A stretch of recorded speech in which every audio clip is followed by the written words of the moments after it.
তো 5 তারিখের জন্য মাহফিলের অবস্থায় দেখি, অন্য অঞ্চলগুলোতে এরকম দেখি না। যাই হোক, আল্লাহ যাদেরকে কবুল করবেন তারা এখানে আসবেন, আল্লাহ যাদের কবুল করবেন না তারা এখানে আসতে বসতে পারবে সম্ভব?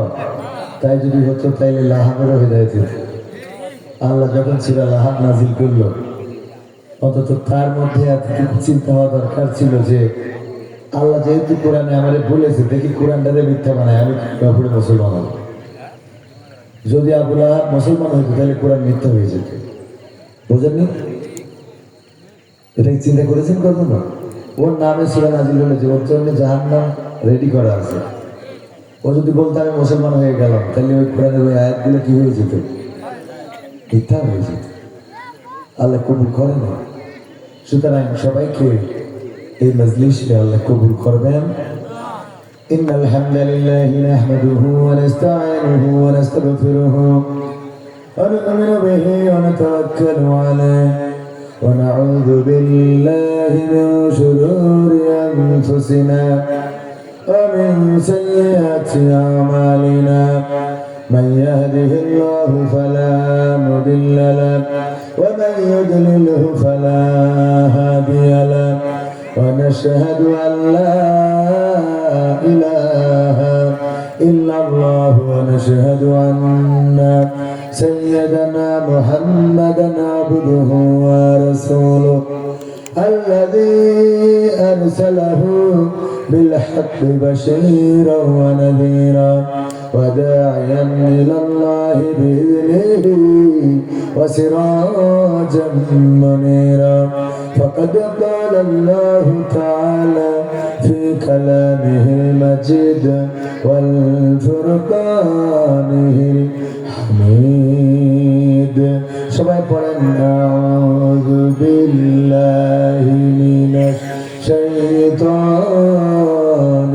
রাজিম বিসমিল্লাহির রাহমানির রাহিম ইয়া আইয়ুহাল্লাযীনা আমানু أنفسكم وأهلكم نارا وقال الله تعالى في شأن حبيبي إن الله وملائكته يصلون على النبي يا أيها الذين آمنوا صلوا عليه وسلموا تسليما اللهم صل على سيدنا مولانا محمد وعلى آل سيدنا رسول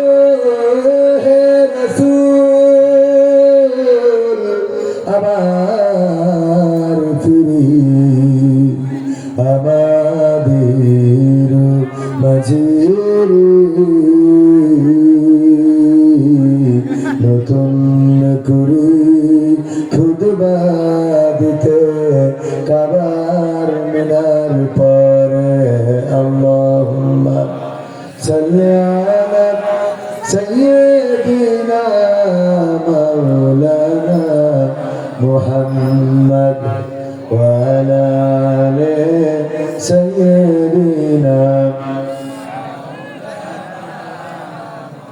নবীর নামে দুরূদ শরীফ পড়িবে যে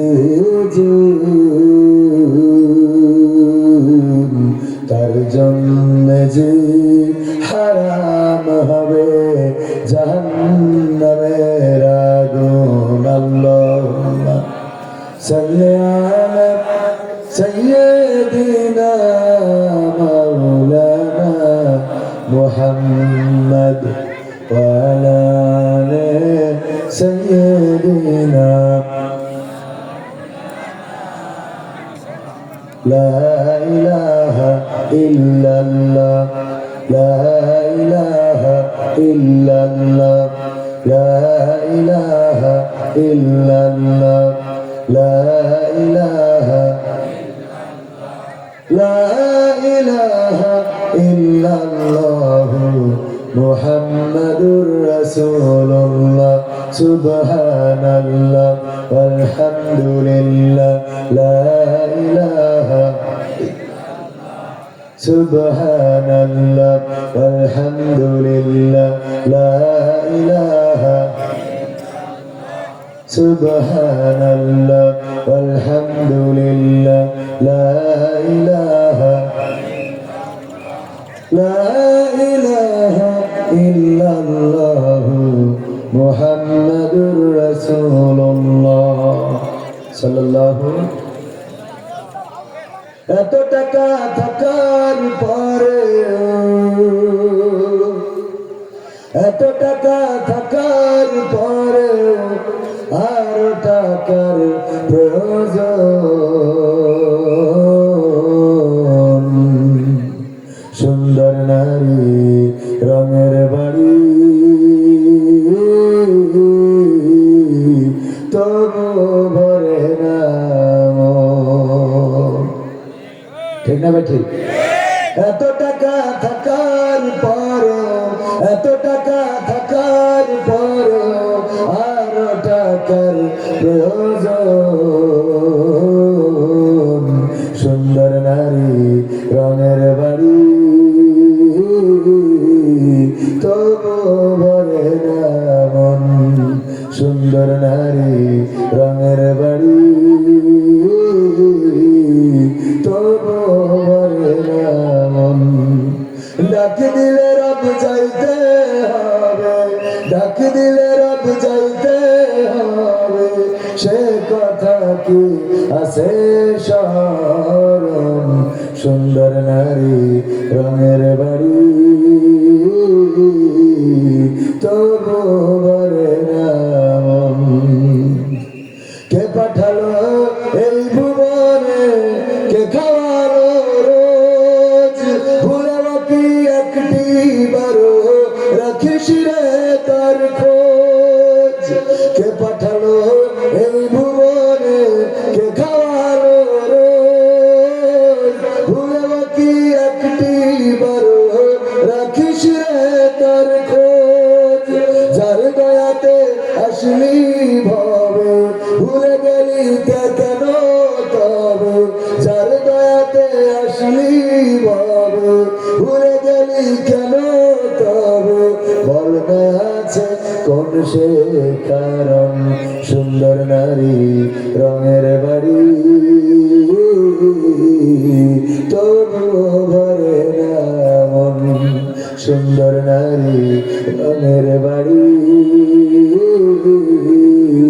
তবু ভরে না মন স্ত্রী সন্তান ধন সম্পত্তি ব্যাংকে জমা টাকা সবই তো ভাই থাকবে পড়ে তুই তো যাবি একা স্ত্রী সম্পদ ধন সম্পত্তি ব্যাংকে জমা টাকা সবই তো ভাই থাকবে পড়ে তুই তো যাবি একা ফ্লাইটের হইলে সময় জানটা নিয়ে যাবে রে ভাই ফ্লাইটের হইলে সময় জানটা নিয়ে যাবে রে ভাই শুনবে না কারো বারণ সুন্দর নারী রঙের বাড়ি তবু ভরে না মন সুন্দর নারী রঙের বাড়ি তবু ভরে না মন এত টাকা থাকার পরেও এত টাকা থাকার পরেও আর টাকার প্রয়োজন সুন্দর নারী রঙের বাড়ি তবু ভরে না মন সুন্দর নারী রঙের বাড়ি তবু ভরে না মন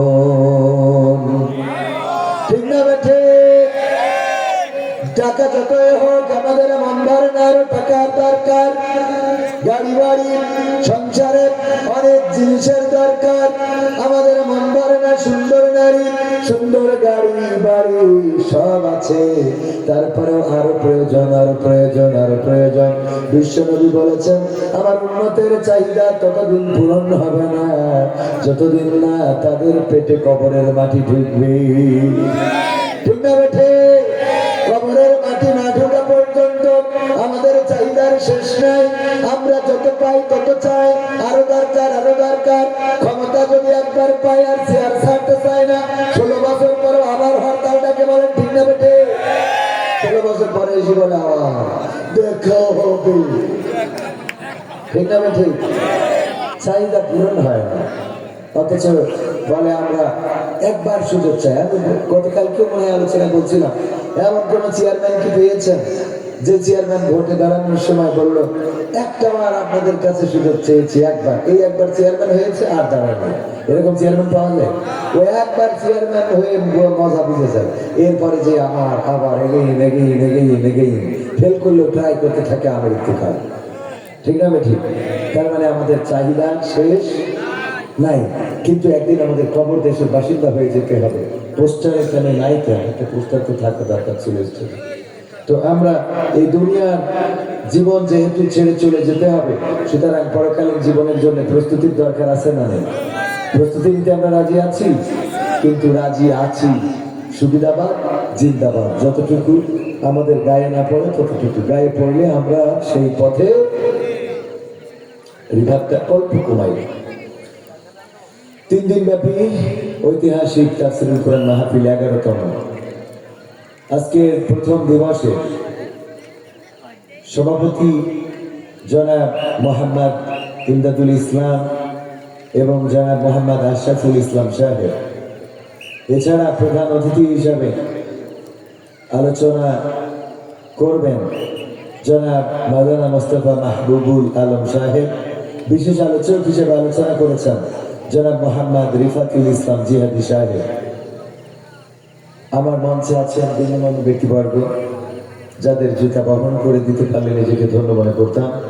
আমার সামনে ভূমিষ্ঠ দিনদার ইমানদার মুসলমান ভাই বাবাজিরা, পর্দার অন্তরালে মা এবং বোনেরা, সবাইকে অন্তরস্থল থেকে সালাম জানাচ্ছি, আসসালামু আলাইকুম ওয়া রাহমাতুল্লাহ।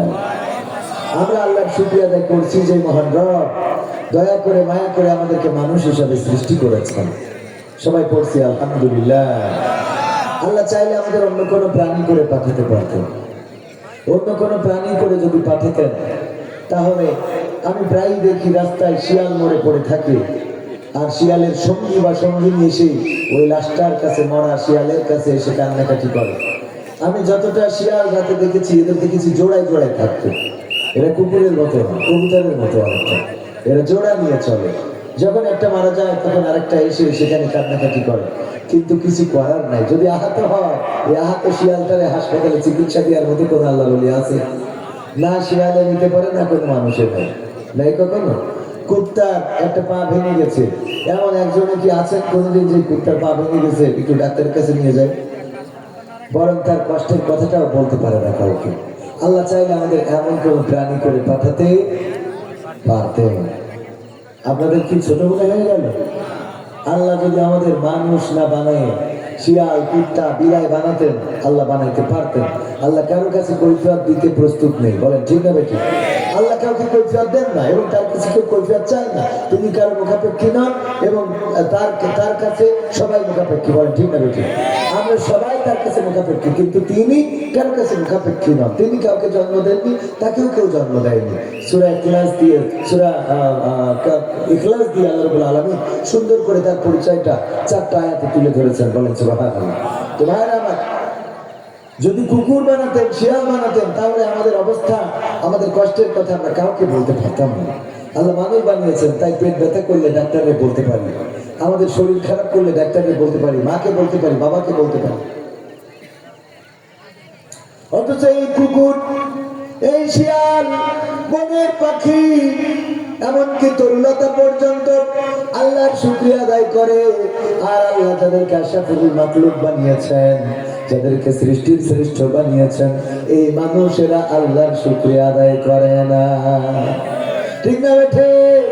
এমন মানুষ নড়াইলে নাই আছে। মানে কি, এই মাহফিলটা যদি কোরআনের মাহফিল না হয়ে যদি একটা কনসার্ট হইতো, যদি এখানে বাদ্য বাজনা ঢুকি তবলা বাজানো হতো, আর যদি নায়িকা গায়িকা নায়ক গায়িকা হতো, বলেন দেখি প্যান্ডেল করে 500-1000 টাকা ধরে যদি টিকিট বিক্রি করতেন, তারপরেও কি এই প্যান্ডেল খালি থাকতো নাকি? খালি থাকতো না। কারণটা কি? বাদ্য বাজনা, গান বাজনা, নায়ক নায়িকা নায়ক গায়িকা এগুলো কি আল্লাহর কথা বলে না শয়তানের কথা বলে? শয়তানের কথা বলে। কেমন শয়তানের কথা বলে? আমি বলি শাকিব খান প্রেম ভালোবাসা শিখালো কেমন করে ভালোবাসায় সাকসেস হইতে হয়, কেমন করে প্রেমিকারে অর্জন করতে হয়, কেমন করে নিজের প্রেমিকাকে উদ্ধার করতে হয়, কেমন করে একেবারে বিয়ে পর্যন্ত সব সংগ্রাম করে হইলেও টিকে থাকতে হয়, এইগুলো শিখানোর পরেও শাকিব খানের 2টা বউ, একটা অপবিশ্বাস আর একটা বুবলি, 2টাই ছেড়ে দেশ। ঠিক না বেঠে? অথচ যুবকদেরকে শিখালো কেমন করে বুবলিরা জয় করতে হয়। শিখাইছে না? শিখাই সব বাধা বিপত্তি উপেক্ষা করে তার নায়িকার ডিপজল ধরে নিয়ে যায়। নায়িকা বলে কেন ধরে নিয়ে যাও? দুধুকা হলো। ঠিক না বেঠে? এই যখন অবস্থা চিৎকার করলো, আর ওই দিকটা নায়কের মনের মধ্যে খবর হয়ে গেল। নায়ক আমেরিকায় ছিল, ঝাঁপ দিলার এসে পড়লো বুবলির সামনে। ও আমেরিকাতে লাভ দিয়ে বুবলির সামনে পড়া নায়ক নিজের সংসারটাও টিকাইতে পারে না, 2টা ফ্ল্যাক্সিলোড দিয়ে সে কথা পারে না। 2টার সন্তান আছে। কয় সন্তান? আমার স্ত্রী আমার না। এরা ভালোবাসা শিখায়। এই লোকগুলো যদি এখানে আসে, শুধু শাকিব খান কিছুই বলবে না, আসছে মানুষ দেখতে পারবে, এর জন্য লোকের এ সমাগম বেশি হবে না কম হবে? আসবে কি হিন্দুরা না মুসলমানেরা? তাইলে আমরা কি আল্লাহর প্রতি কৃতজ্ঞ আছি? মসজিদে লোক কম না বেশি? এই মাহফিলে আসার জরুরত নয়, আপনার আসতেই হবে এমন কোনো কথা না, কিন্তু মসজিদে যে যেতে হবে এটা তো জরুরত। ফজরের সময় কতজন পাওয়া যায় মসজিদে? একটা মহল্লায় যদি 500 জন মানুষ বাস করে, 50 জন প্রতি 10 জন করে কি মসজিদে যায়? বলে প্রতি 10 জনও যায় না। এরা যে মহল্লায় 500 জন বসবাস করে, 50 জনও সেই মহল্লার মানুষ 5 ওয়াক্ত বা জামাত নামাজ আদায় করে। তাইলে আমরা কি আল্লাহর শুকরিয়া আদায় করলাম? আল্লাহকে কি প্রকৃত অর্থে রব মানলাম? আল্লাহকে যদি রব মানতাম, মুয়াজ্জিন যখন আযান দিল বলল হাইয়া আলাস সালাহ হাইয়া আলাল ফালাহ, এসো কল্যাণের দিকে, এসো নামাজের দিকে, এসো সালাতের দিকে, এসো কল্যাণের দিকে। এই কথা শোনার পরেও আমি চায়ের দোকান থেকে উঠলাম না, এই কথা শোনার পরেও আমি টেলিভিশন ছাড়লাম না, এই কথা শোনার পরেও আমার ক্রিকেট খেলা বন্ধ হলো না, এই কথা শোনার পরেও আমার তাস খেলা কার্ড খেলা বন্ধ হলো না, এই কথা শোনার পরেও আমার স্ত্রীর সাথে কম্বলের নিচে শুয়ে থাকাটা থেকে বের করতে পারলো না, বের হইতে পারলাম না। তাইলে বলেন আমরা আল্লাহর প্রতি কৃতজ্ঞ নাকি অকৃতজ্ঞ? এতটাই অকৃতজ্ঞ। যদি একটা কুকুর লালন পালন করেন, যদি একটা কুকুরকে খাওয়ান, 1 দিন 2 দিন 3 দিন 5 দিন যদি খাওয়ান, দেখবেন ওই কুকুরটা আপনার পক্ষের লোক হয়ে যাবে, ওই কুকুরটা আপনার পক্ষে কথা বলবে, আপনার নিরাপত্তার জন্য কাজ করবে। আপনি যদি বিপদে পড়েন, নিজের বিপদটা ঠেকানোর, আপনার বিপদটা ঠেকানোর জন্য আপনার কোনো লোক যদি আগে না যায়, ওই কুকুরটা আগে দৌড়ে যাবে। ঠিক না বেঠে? যদি উদাহরণ দিই ভালোভাবে বুঝবেন, আমাদের সভাপতি সাহেবের বাড়ি যদি কুকুর থাকে, এই কুকুরে কোনোদিন বিরিয়ানি পোলাও কিনে খাওয়ায় না? খাওয়ায় না। এই কুকুরের জন্য আলাদা করে কোনো গোশত রান্না হয় না, এই কুকুরের জন্য কোনো রুটি বানানো হয় না, বরং বাড়িতে যে যা খায় তার অবশিষ্ট উচ্ছিষ্ট অংশ কুত্তাকে দেওয়া হয়। বলেন ঠিক না বেঠি? এই উচ্ছিষ্ট খাওয়ার পরেও কুত্তা সারাটা রাত বাড়িতে ওই গেটের কাছে বসে থাকে, পাহারা দেয়। যদি কেউ বাড়িতে আসে, ধরে নেন আমি সম্পত্তির বাড়িতে গেলাম রাত 12টার সময়, যখন দরজায় নক দিলাম, ঢোকা দিলাম, অথবা গেট যদি না থাকে, ওই বাড়িতে যাওয়ার সাথে সাথেই কুকুরের আক্রমণ হবে না? হবে না? কুকুর আক্রমণ বলে না? বলে না? এই তুই কিনা বাড়ি কর, যদি ঢুকতে যাই আরো ওর ভাষায় তো এটাই বলে না, আরো যদি ঢুকতে চান আরো জলে কেউ খবরদার খবরদার ঢুকবে না, খবরদার। তুই কোন দলের লোক? আমি সেই কথা কর। বলে না বলেন? এই কুকুরের চিল্লানি দেখে সভাপতি যদি আসেন, আসার পরে যদি দেখেন আমার পরিচিত হুজুর কবির বিন সামাদ, এটা দেখার পরে কুকুরকে যদি একবার ধমক দেয়, শুধুমাত্র একবার বলো কি, এই কুকুর আর একবার ওই লোকটারে দেখে ঘেউ ঘেউ তো করেই না, বরং মালিকের বলে আমার ভুলেই গেছে, ল্যাসটা আস্তে করিয়ে নিচু করে নিয়ে কি বলে, মালিককে আমার ভুলেই যে মাফ করে দিতে হবে। ঠিক না বেঠিক? যতক্ষণ পর্যন্ত মালিকের স্বাভাবিক চেহারায় ফিরে আসতে না দেখে, ততক্ষণ পর্যন্ত কুকুর ওই যে মাটিতে হাসের কাটে আর বলে আমার ভুল হয়েছে, আমাকে ক্ষমা করতে হবে, আমার ভুল হয়েছে। ও যেন মানে মালিকের কাছে কত বড় অপরাধ করে ফেলেছে। আবার যদি অপরিচিত হয় আর মালিক যদি লাঠি একখান নিয়ে আসে, লাঠি আনতে গেছে দৌড়িয়ে, এর মধ্যে কুত্তা ওই চোরের পিছন দিয়ে বাগানে চলে যায়। বলেন ঠিক না বেঠিক? কত কৃতজ্ঞতা! আমরা মানুষ, হাত দিল, চোখ দিল, কান দিল, পা দিল, কথা বলার শক্তি দিল। লাইলাতুল ফেব্রুয়ারি কালকে যুবকেরা মনে আছে না? না, কালকে গোলাপ ফুল একটা নিয়ে দিয়ে বল আই লাভ ইউ, আমি তো ভালোবাসি। হ্যাঁ, এই যে বলবা, এই জবানটা কে দিল? আল্লাহ যদি জবান না দিতেন, যে বলতেন আপা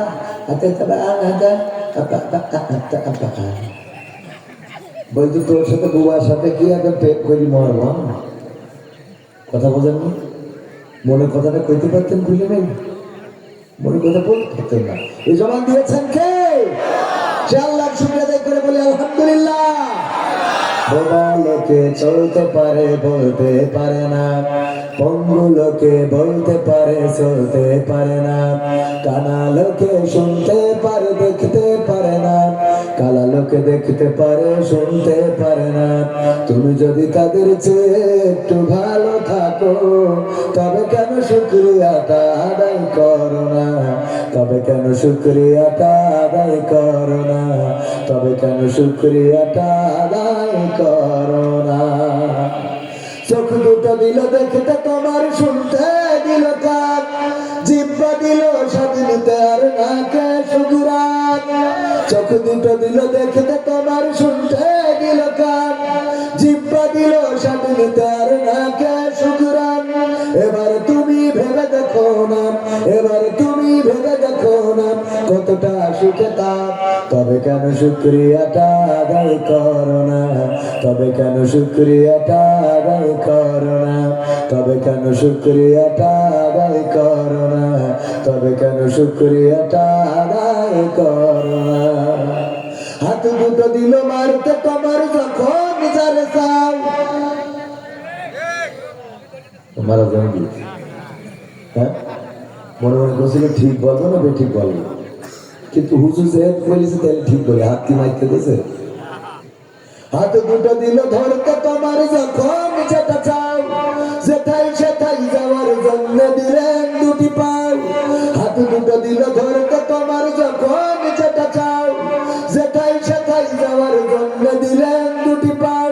হৃদয়ে দিলেন প্রেম মমতা, হৃদয়ে দিলেন প্রেম মমতা, কেন যে বোঝো না? তবে কেন শুকরিয়াটা আদায় করো না? তবে কেন শুকরিয়াটা আদায় করো না? তবে কেন শুকরিয়াটা আদায় করো না? তবে কেন শুকরিয়াটা আদায় করো না? সুখের সমাজ গড়তে দিলেন আল কোরআনের বাণী, পথের দিশাই দিয়েছেন রাসূল আমরা সবাই জানি। সুখের সমাজ গড়তে দিলেন আল কোরআনের বাণী, পথের দিশাই দিয়েছেন রাসূল আমরা সবাই জানি। শ্রেষ্ঠ নবীর উম্মত মোরা, শ্রেষ্ঠ নবীর উম্মত তোমরা, কদর বোঝো না? তবে কেন শুকরিয়াটা আদায় করো না? তবে কেন শুকরিয়াটা আদায় করো না? তবে কেন শুকরিয়াটা আদায় করো না? তবে কেন শুকরিয়াটা আদায় করো না? বোবা লোকে চলতে পারে, বলতে পারে না, পঙ্গু লোকে বলতে পারে, চলতে পারে না, কানা লোকে শুনতে পারে দেখতে পারে না, কালা লোকে দেখতে পারে শুনতে পারে না। তুমি যদি তাদের চেয়ে একটু ভালো থাকো, তবে কেন শুকরিয়াটা আদায় করো না? তবে কেন শুকরিয়াটা আদায় করো না? তবে কেন শুকরিয়াটা আদায় করো না? বলেন আলহামদুলিল্লাহ। আল্লাহর শুকরিয়া আদায় করলে কমে না বরং বাড়ে, বলেছেন কে? আল্লাহ বলেছেন তোমরা আমার নিয়ামতের শুকরিয়া আদায় করো, আমার নিয়ামতের শুকরিয়া আদায় করো, আমি তোমাদের নিয়ামত বাড়িয়ে দেব।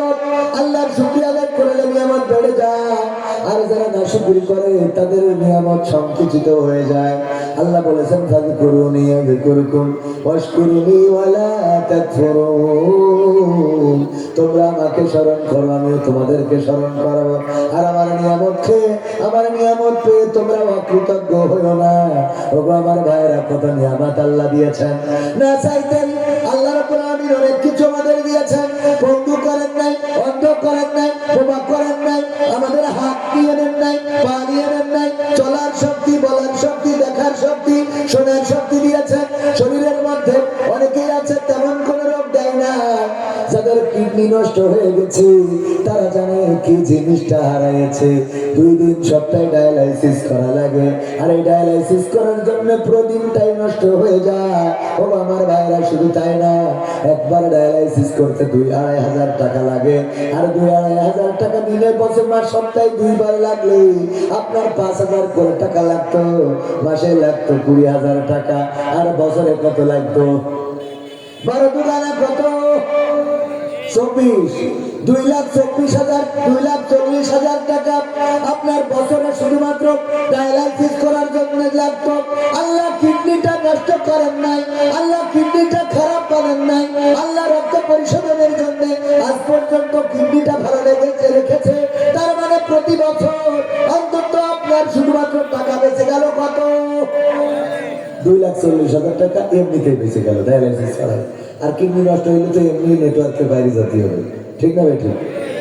আল্লাহ যে আল্লাহ এত সুন্দর করে আমাদের রেখেছেন, ফুসফুসে দিয়েছেন, হাড় দিয়েছেন, বাল দিয়েছেন, সে আল্লাহ শুকরিয়া আদায় করেন না, শুকরি করে চায়ের দোকানে বসে বিড়ি টানে, আর নামাজের সময় মসজিদে পাওয়া যায় না। এই মানুষটা কখনো মুসলমান হতে পারে? আল্লাহ বলেছেন ইয়া আইয়ুহাল্লাযীনা আমানু তাকুল্লাহ হাক্কা তুকাতিহি ওয়া লা তামুতুন্না ইল্লা ওয়া আনতুম মুসলিমুন। কথাটা কার? আল্লাহ বলেন তোমরা আমাকে ভয় করো যেমন করে ভয় করা উচিত, আর ততক্ষণ পর্যন্ত মৃত্যুবরণ করো না, ইন্তেকাল করো না, যতক্ষণ পর্যন্ত না আত্মসমর্পণকারী পূর্ণাঙ্গ রূপে হতে পারো, পূর্ণাঙ্গ রূপে মুসলমান হতে পারো। তো আমাদের হাতে মৃত্যু না আল্লাহর হাতে? ডাক দিবেন কে? আল্লাহ যখন ডাক দিবেন চলে যেতে, ও তোমার গোনা দিন ফুরাইয়া যাবে, গোনা দিন ফুরাইয়া যাবে, যৌবনে লাগবে ভাটি। ওই যে দেখো ডাকিতেছে তোমায় কবরের মাটি, ওই যে দেখো ডাকিতেছে তোমায় কবরের মাটি। ও তোমার গোনা দিন ফুরাইয়া যাবে, গোনা দিন ফুরাইয়া যাবে, যৌবনে লাগবে ভাটি। ওই যে দেখো ডাকিতেছে তোমায় কবরের মাটি, ওই যে দেখো ডাকিতেছে তোমায় কবরের মাটি। সন্ধ্যার আগে যেদিন ডুবিবে বেলা, এক পলকে ভেঙে যাবে তোমার রঙের মেলা। সন্ধ্যার আগে যেদিন ডুবিবে বেলা, এক পলকে ভেঙে যাবে তোমার রঙের মেলা। কারে দিবা তুমি জোরে ধমক, কারে দিবা তুমি জোরে ধমক, কার মাথায় ভাঙবা লাঠি। ওই যে দেখো ডাকিতেছে তোমার কবরের মাটি, ওই যে দেখো ডাকিতেছে তোমায় কবরের মাটি, খবর পেয়ে আসবে আত্মীয় স্বজন, তোমারই চারপাশে বসে তারা করিবে ক্রন্দন, খবর পেয়ে আসবে আত্মীয় স্বজন, তোমারই চারপাশে বসে তারা করিবে ক্রন্দন, সাজাইবে মনের মতন, সাজাইবে মনের মতন কি সুন্দর পরিপাটি, ওই যে দেখো ডাকিতেছে তোমায় কবরের মাটি, ওই যে দেখো ডাকিতেছে তোমায় কবরের মাটি, ও তোমার গোনা দিন ফুরাইয়া যাবে, গোনা দিন ফুরাইয়া যাবে, যৌবনে লাগিবে ভাটি, ওই যে দেখো ডাকিতেছে তোমায় কবরের মাটি, ওই যে দেখো ডাকিতেছে তোমায় কবরের মাটি। মারহাবা বলা যাবে না? আর একটু জোরে মারহাবা, একটু জিকির করেন লা ইলাহা ইল্লাল্লাহ, লা ইলাহা লা ইলাহা লা ইলাহা লা ইলাহা ইল্লাল্লাহ মুহাম্মাদুর রাসূলুল্লাহ সাল্লাল্লাহু মুহাম্মাদের নাম শোনার পরে সাল্লাল্লাহু আলাইহি ওয়াসাল্লাম যে পড়লো না, আল্লাহর নবীর কাছে ফেরেশতা জিবরাইল এসে বলেছেন সে যেন ধ্বংস হয়ে যায়, আর বিশ্বনবী বলেছেন আমিন। কি বলেছেন? আল্লাহ রাসূল যদি কোনো দোয়া করেন সেই দোয়া কবুল হয় না? হয় না। আল্লাহ রাসূল বলেছেন আল্লাহ কবুল করে নাও। আল্লাহ রাসূল ছিলেন মুস্তাজাবুদ দাওয়াত, আল্লাহ রাসূল যে দোয়া করতেন সেই দোয়াটা কবুল হয়ে যেতে বলেন সুবহানাল্লাহ। যে দোয়া করেছেন মানুষের জন্য সেই দোয়া আল্লাহ কবুল করে নিয়েছেন, বলেন সুবহানাল্লাহ। সে রাসূল দোয়া করেছেন সাল্লাল্লাহু আলাইহি সাল্লাম, সুতরাং আমরা তার নাম যখন শুনবো তখন বলবো সাল্লাল্লাহু আলাইহি ওয়াসাল্লাম। তবে কোন মজলিসে একবার বললে হক আদায় হয়ে যাবে, যদি বারবার বলেন এটা উত্তম, কিন্তু একবার বললে হক আদায় হয়ে যাবে কোন এক মজলিসে। আর যেখানে একবার শুনবেন সেখানে অবশ্যই অবশ্যই, বা যেখানে যে রাসূল সাল্লাল্লাহু আলাইহি ওয়াসাল্লামের নাম শুনবেন সেখানে আমিন বলবেন। আমার যুবকেরা দাঁড়ানো, হয়তো আমার যুবকেরা চান না যে কোরআনের মাহফিলে বসবেন, একটু পরে যখন ভালো লাগবে না তখন চলে যাবেন, এমন হয়ে থাকতে পারে। যদি না বসেন তাও অসুবিধা নেই, চলে যেয়েন না, কারণ এই মাহফিলটা কোরআনের মাহফিল। এখানে আসলে বসলে দাঁড়ালে শুনলে সওয়াব আছে না? সওয়াব দেন কে?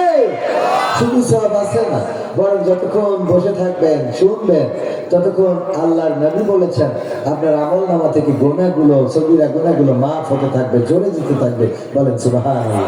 তো যদি গুনাহ ঝরে যায় আর সওয়াব হয়, ক্ষতি আছে কোনো? ক্ষতি নাই। আমরা লাভটা বুঝি না, আমরা নগদ জাপাই ওই সেই কবিতার মতো, নগদ জাপাও হাত পেতে নাও বাকির খাতা শূন্য থাক, দূরের বাধ্য লাভ কি শুনে, দূরের বাধ্য লাভ কি শুনে, মাঝখানে যে বেজয় ফা। কিন্তু আজকে মাঠে যারা ধান লাগিয়েছেন এই ধানের ফসল খেয়ে বাড়ি যাবেন এর কোনো গ্যারান্টি আছে?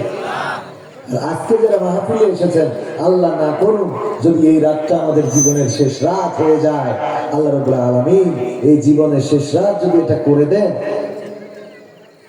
কালকে যদি কবরে মুনকার নাকির এসে প্রশ্ন করে, যদি বলার সুযোগ হয় যে সব বাদ দাও, গতকাল রাত্রে দেখো মাহফিল শুনে এসেছি, যদি বলতে পারেন, বলার সুযোগ যদি হয়, বলতে পারবেন যে কে বলতো গতকাল রাত্রে মাহফিল শুনে শুনছিলাম আর এর মধ্যে মালাকুল মউত এসে নিয়ে গেছে। বলার সুযোগ আছে না? মারা যাওয়ার সময় কি নিয়ে যাব চিন্তা করেছেন তখন আমার যুবকেরা? কবরে কি জবাব দিবেন? প্রতিনিয়ত তো মানুষ মারা যাচ্ছে, মানুষ মারা যাওয়ার জন্য তো বুড়ো হওয়া লাগে না? লাগে? আমি পবিত্র কোরআনের সূরা আল ইমরান 3 নম্বর সূরার 102 নম্বর আয়াত তেলাওয়াত করেছিলাম। ইয়া আইয়ুহাল্লাযীনা আমানু ইয়া আইয়ুহাল্লাযীনা আমানু তাকুল্লাহ হাক্কা তুকাতিহি ওয়া লা তামুতুন্না ইল্লা ওয়া আনতুম মুসলিমুন। ওগো আমার বান্দারা শোনো, ইমানদারেরা শোনো, তোমরা আল্লাহকে ভয় করো যেমন করে ভয় করা উচিত। কেমন করে ভয় করা উচিত? যদি কোনো জায়গায় শোনে টয়লেট করতে গেছেন, হঠাৎ যদি শোনেন যে এখানে টয়লেট করলে সিসি ক্যামেরায় ভিডিও হয়ে যাবে, বলেন তো পায়খানা করা হইলে ওখানে কেউ পায়খানা করতে চাইবে? কথা কয় না। শুধু সিসি ক্যামেরায় ভিডিও হয়ে যাবে, না জানি কবে এটা প্রকাশ হয়ে যায়। যদি আমার শরীরের এই সবগুলো অনলাইনে চলে যায়, বেকায়দায় পড়ে যাবো, লজ্জায় পড়ে যাব। এর নাম হলো ভয়। এর নাম কি? যদি কোনো কোম্পানিতে চাকরি করেন, আর চাকরি করা কোম্পানিতে যদি এমন আইন থাকে, যদি কেউ বিড়ি পান করে, যদি কেউ ধূমপান করে, যদি কেউ সিগারেট খায়, তাহলে তার চাকরি চলে যাবে। আর এটা দেখার জন্য সিসি ক্যামেরা লাগানো আছে। এই সিসি ক্যামেরার উপর থেকে কেউ তদারকি করে। ওই ক্যামেরা যদি নষ্ট হয়, বলেন দেখি যারা চাকরি করে ওই এরিয়ার মধ্যে কি ধূমপান করবে নাকি? ক্যামেরা যদি নষ্ট হয় তাও ধূমপান করবে। উপরে যদি মনিটরের সামনে কেউ থাকে বা না থাকে, তাও ধূমপান করবে না। কেউ যদি বলে ভাই ধূমপান করো, আমি জানি এই সিসি ক্যামেরা নষ্ট হয়ে যেমনি লাগাই রেখেছে, করবে নষ্ট হোক ভালো হোক, ওটা দেখার বিষয় না। যদি কোনোভাবে ধরা খেয়ে যায়, চাকরিটা চলে যাবে। সুতরাং এই চাকরি হারানোর জন্য, এই চাকরি যে হারাতে হবে এই জন্য বিড়ি খাইতে রাজি না। দেখেন কেমন ভয় করে, সিসি ক্যামেরার চাকরিটা চলে যাবে এই ভয়ে ধূমপান করতে চায় না। অথচ আল্লাহর ভয়ে মসজিদে যায় না, আল্লাহর ভয়ে রোজা রাখে না, আল্লাহর ভয়ে নামাজ পড়ে না, বরং চায়ের দোকানে আছে, আড্ডায় আছে। রোজার মাস আসলে যদি বলেন বাবা রোজা আছেন নাকি, হুজুরদের মুখে শুনেছি যে অসুস্থ থাকলে রোজা রাখা লাগে না। তোমার অসুস্থ কে? তোমার গ্যাস হয়। কি হয়? গ্যাস হয়, খালি ভাই বাতাস হয়। হ্যাঁ, এর জন্য রোজা না রাখার লোক আছে না? ও বাবা, কত অজুহাত। আল্লাহ বলেন ইয়া আইয়ুহাল্লাযীনা আমানু কুতিবা আলাইকুমুস সিয়াম কামা কুতিবা আলাল লাযীনা মিন ক্বাবলিকুম লাআল্লাকুম তাত্তাকুন। ও ঈমানদারেরা, তোমাদের উপরে রমাদানের রোজাকে ফরজ করে দিলাম, যেমন ফরজ করেছিলাম তোমাদের পূর্ববর্তীগণের উপরে, যাতে করে তোমরা তাকওয়ার অধিকারী হতে পারো। অথচ এই রমজানের মাস আসছে, এখন শাবান মাস। আল্লাহর নবী দোয়া করতেন, আল্লাহুম্মা বারিক লানা ফি রজব ওয়া শাবানা ওয়া বাল্লিগনা রমাদান। ও আল্লাহ, তুমি আমাদের বরকত দাও রজব এবং শাবানের আর রমজান পর্যন্ত পৌঁছায় দাও, বলেন আমিন। আল্লাহ নবী দোয়া করতেন, ও আল্লাহ, তুমি আমাদের রজব এবং শাবানের বরকত দান করো আর আমাদের রমজান পর্যন্ত পৌঁছে দাও। আর আমরা রমজানের মাস আসলে আমাদের মনটা খারাপ হয়ে যায়, রমজানের মাসে রোজা রাখতে কষ্ট হয়ে যায়। চুরি করে খাওয়ার মানুষ আছে না নাই?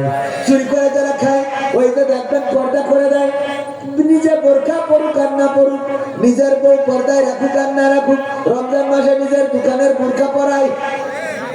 ঠিক না ঠিক? দোকানে বোরকা দিয়ে দেয়, পর্দা করে দেয়।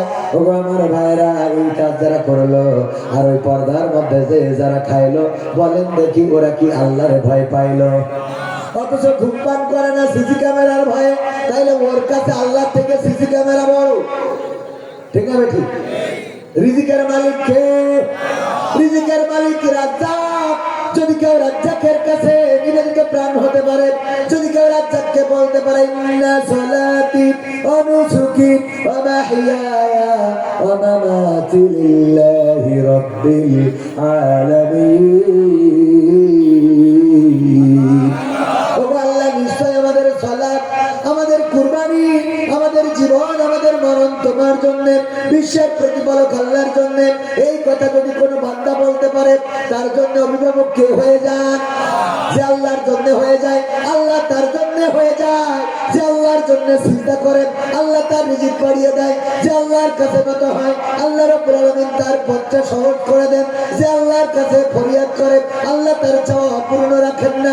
ইতিপূর্বে আল্লাহর কাছে যারা চেয়েছে তারা পেয়েছে, আল্লাহকে যারা খুঁজেছে তারা আল্লাহকে পেয়েছে। আর যারা আল্লাহকে বোঝেনি, খোঁজেনি, তারা আল্লাহকেও খুঁজে পায়নি, বলেন ঠিক কিনা? যদি বলেন আল্লাহরে এত ডাকলাম, কই আল্লাহ তো শোনে না। একবার আমাদের একটা ট্রেনিং এ আমাদের একজন স্যার একটা ঘটনা বলেছিলেন। একজন নামাজি হয়ে গেলেন, একটা বছর 5 ওয়াক্ত বাজামাত নামাজ আদায় করেন, নামাজ পড়লেন, 5 ওয়াক্ত ভালো কাজ করলেন, 5 ওয়াক্ত নামাজ পড়লেন, সারাটা দিন সারাটা বছর ভালো কাজ করলেন, গুনার কাজ করে নাই, অন্যায় করে নাই, অপকর্ম করে নাই। এই একটা বছর ওনার কষ্টে কেটেছে, এই একটা বছর দিন ভালো যায় নাই, একটা বছর ভালো মতো খাইতেও পারে নাই, ভালো মতো পড়তে পারে নাই। যখন রাগ করে 1 বছর উনি নামাজ পড়া ছেড়ে দিল, পরের বছর উনার খুব দিনগুলো ভালো চললো, ভালো খাইলো, ভালো পড়লো, সব কিছু ভালো চললো। ওই লোকটা বললো, আল্লাহ তাইলে তোমার ডাইকা লাভ কি? তোমার ডেকে লাভ কি? তোমার ডাকলাম একটা বছর, 1 বছর আমি তোমার কাছে মাথা নত করলাম, চিন্তা করলাম, সুবহান রাব্বিয়াল আযীম, সুবহান রাব্বিয়াল আলা বলে তোমার পবিত্রতা আল্লাহ ঘোষণা দিলাম। ও আল্লাহ, সেই বছরটা তুমি আমারে রিজিক এত সব কিছু করে দিলে, ঠিক মতো খাইতেও পারি নাই, পড়তেও পারি নাই। আর এই বছর আমি তোমারে ডাকি না, তোমারে খুঁজি না, তোমার কাছে মাথা নত করি না, এই বছর আমার বছরটা খুব ভালো চলে গেল। ওই লোকটি স্বপ্নে দেখলেন, ও আল্লাহ বান্দা, গত বছরের যে ইবাদত করেছিলে তার বরকত আল্লাহ তোমার এই বছরে দিয়ে দিচ্ছে। গত বছরের ইবাদতের বরকত এই বছরে পাচ্ছাও, কিন্তু এই বছরে তো নামাজ ছাড়িছাও, পরের বছরে বাস খাও। কথা কন, পরের বছরে বিপদ হবে। আবার আল্লাহ রাব্বুল আলামিন অনেককে পরীক্ষা করে, বলেন নাবলুওয়ান্নাকুম বিশাইইন মিনাল খাউফি ওয়াল জুই ওয়া নাকসিম মিনাল আমওয়ালি ওয়াল আনফুসি ওয়াস সামারাত ওয়া বাশশিরিস সাবিরিন। আমার আল্লাহ বলছেন, আমি মানুষের ভয় ভীতি, ক্ষুধা, দারিদ্র, আয় রপ্তানিতে, আমদানিতে হ্রাস বৃদ্ধি সাধন করে তাদের রিজিকে, তাদের সম্পদে, তাদের ফল ফসলে আমি হ্রাস বৃদ্ধি করে পরীক্ষা করব। এই পরীক্ষায় দেখতে চাই কারা ধৈর্য ধারণ করে, কারা ধৈর্য নিয়ে আল্লাহর রাস্তায় টিকে থাকে, এটা দেখতে চাই। ওগো আমার ভাইরা, শুধু তাই নয়, আল্লাহ বলেছেন, ইয়া আইয়ুহাল্লাযীনা আমানু ইসতাঈনু বিস-সাবরি ওয়াস-সালাহ ইন্নাল্লাহা মা'আস সাবিরিন। আমার আল্লাহ বললেন, ওগো আমার বান্দারা শুনে নাও, যখন তোমরা বিপদে পড়ে যাও, মুসিবতে পড়ে যাও, তখন তোমরা আল্লাহর সাহায্য প্রার্থনা করো। কেমনে? কেমনে? সালাত এবং ধৈর্যের মধ্যে দিয়ে।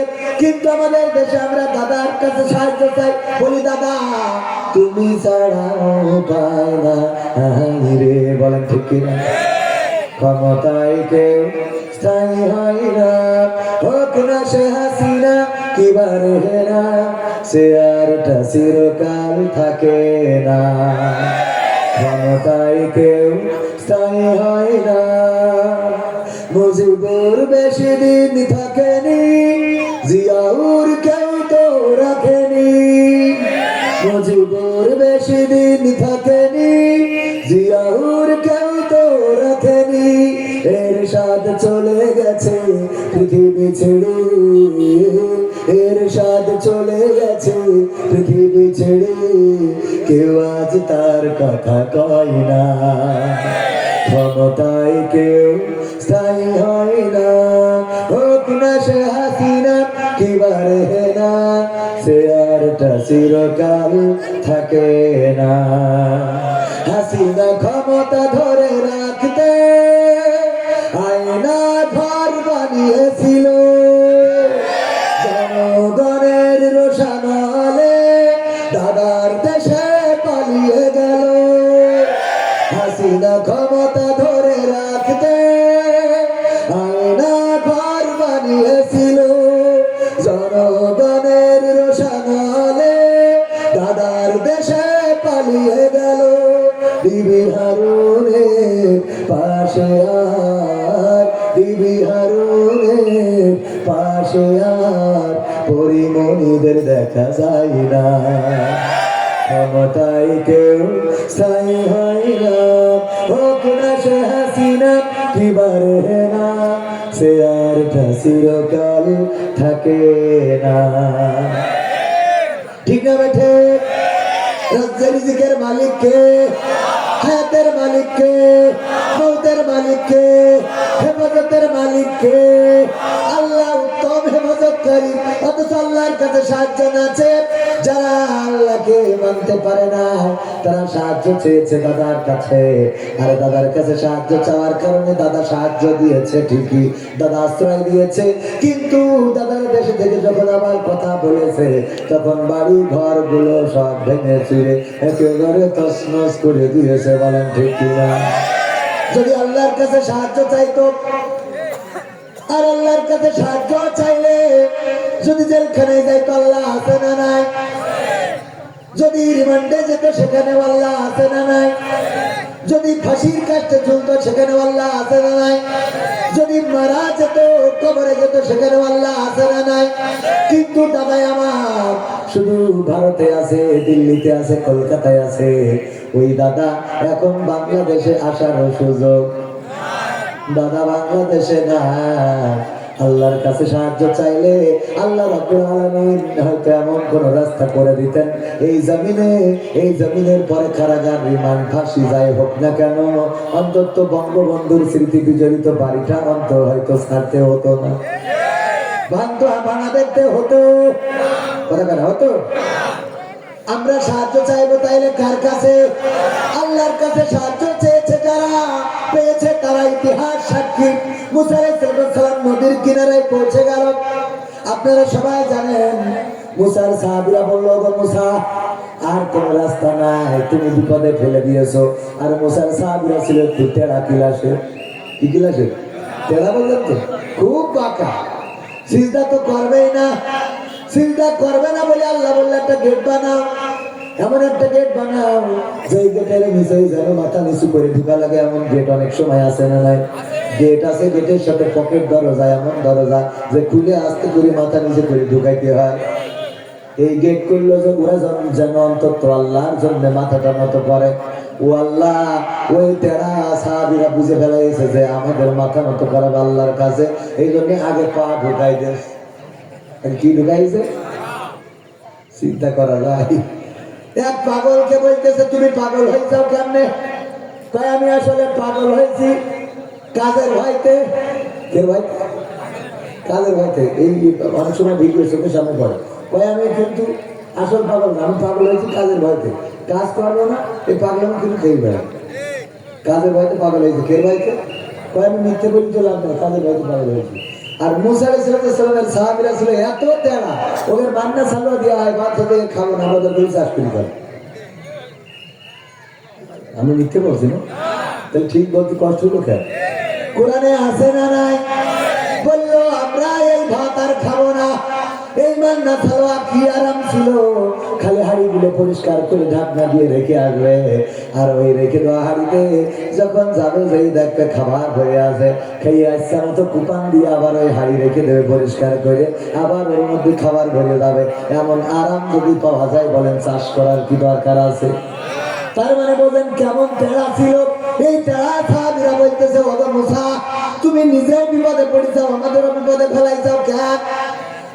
আমাদের ভুলাই ভালাই নিয়ে আসলে নদীর পাড়ে, ওই তো দেখা যায় ফেরাউনের বাহিনী আসছে, আর সামনে নদী, সামনে সমুদ্র, উত্তাল তরঙ্গ মালা। এই জলরাশির মধ্যে এখন ঝাঁপ দেব আর সুবানি খেয়ে মারা যাব। আর যদি ঝাঁপ না দিই তাইলে ফেরাউনের বাহিনী আছে, তারা আমাদের কাছে এসে নির্বিচারে হত্যা করবে, আমাদের ঘোড়ার পদতলে পিষ্ট করে মেরে ফেলবে।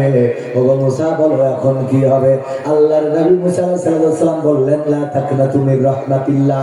আমার আল্লাহ বলেছেন তোমরা রহমত থেকে, তার রহমত থেকে নিরাশ হও না। সুতরাং হতাশ হওয়ার কিছু নেই, নিরাশ হওয়ার কিছু নেই। আল্লাহর সাহায্য আসবে, আল্লাহর সাহায্য চলে আসলো। মুসাকে বললো লাঠিটা দিয়ে বাড়ি দাও, বাড়ি দিল। আর রাস্তা হইল কয়টা? 12টা রাস্তা হয়ে গেল, 12টা গোত্র পার হয়ে গেল। আমার ভাইয়েরা, আর ফেরাউন ওখানে এসে যখন ওই রাস্তা দেখলো, ফেরাউনের বাহিনী বলছে এই রাস্তায় কিন্তু ঢোকা যাবে না। ফেরাউনের বাহিনী বলছে এই রাস্তা কে? বলছে এই রাস্তা তো আমরা বানাইনি, এর তো রাস্তা হওয়ার কথা না। ফেরাউন বলতেছে এটা আমার বাবার স্বপ্ন ছিল। এটা কার স্বপ্ন ছিল? এটা আমার বাবার স্বপ্ন ছিল, এই নদীর মধ্যে রাস্তা হবে। ঢুকলো, মাছ বরাবর গেল। আর আল্লাহ বললেন কোন ফায়াকুন হয়ে গেল, পানি একত্রিত হয়ে গেল। আর একত্রিত হয়ে যাওয়ার পরে সবাই সুবানি খেয়ে মারা গেল। আল্লাহর নবী মুসা আলাইহিস সালাম তার বাহিনী নিয়ে ওই পারে যে উকি মেরে আবার তাকায় তাকায় দেখছিল কেমনে ডোবে, কেমনে সুবানি খায়। আমরা এখন দেখি না, আমরাও দেখি কেমনে। দেখেন শুধুমাত্র আধা ঘন্টা একটা লাইভে একটা ওই যে ছাত্রলীগেরা নিষিদ্ধ ঘোষিত ছাত্রলীগের কি একটা অনুষ্ঠানে এসে বক্তৃতা দিয়েছে। আর ওই বক্তৃতা শুনে বাংলাদেশের মানুষ এতদিন যা ধৈর্য ধরেছিল সেই ধৈর্য ভেঙে আবার একেবারে বাড়িঘর ভেঙে দিলে, বলেন ঠিক কি? তবে আমরা বাড়িঘর ভাঙার পক্ষে, আমরা বাড়িঘর ভাঙার পক্ষে নই। আমি বলি আমার আওয়ামী লীগের ভাইয়েরা, যুবলীগের ভাইয়েরা, ছাত্রলীগের ভাইয়েরা, পাকা পাকা নেতারা যারা এতদিন বললে খেলা হবে, বলেছে না বলে নাই? খেলা হবে, পালাবো না, পালাবো না, খেলা হবে। এত কিছু বলার পরে সব তো পালালে আবার ফেব্রুয়ারিতে কর্মসূচি ঘোষণা করলে।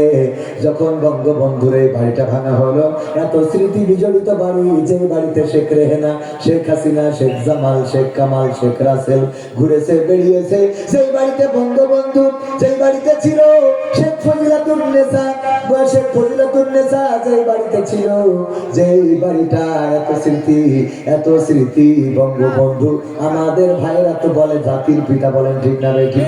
সেই জাতির পিতার বাড়ি আমাদের না হইলেও তোমাদের।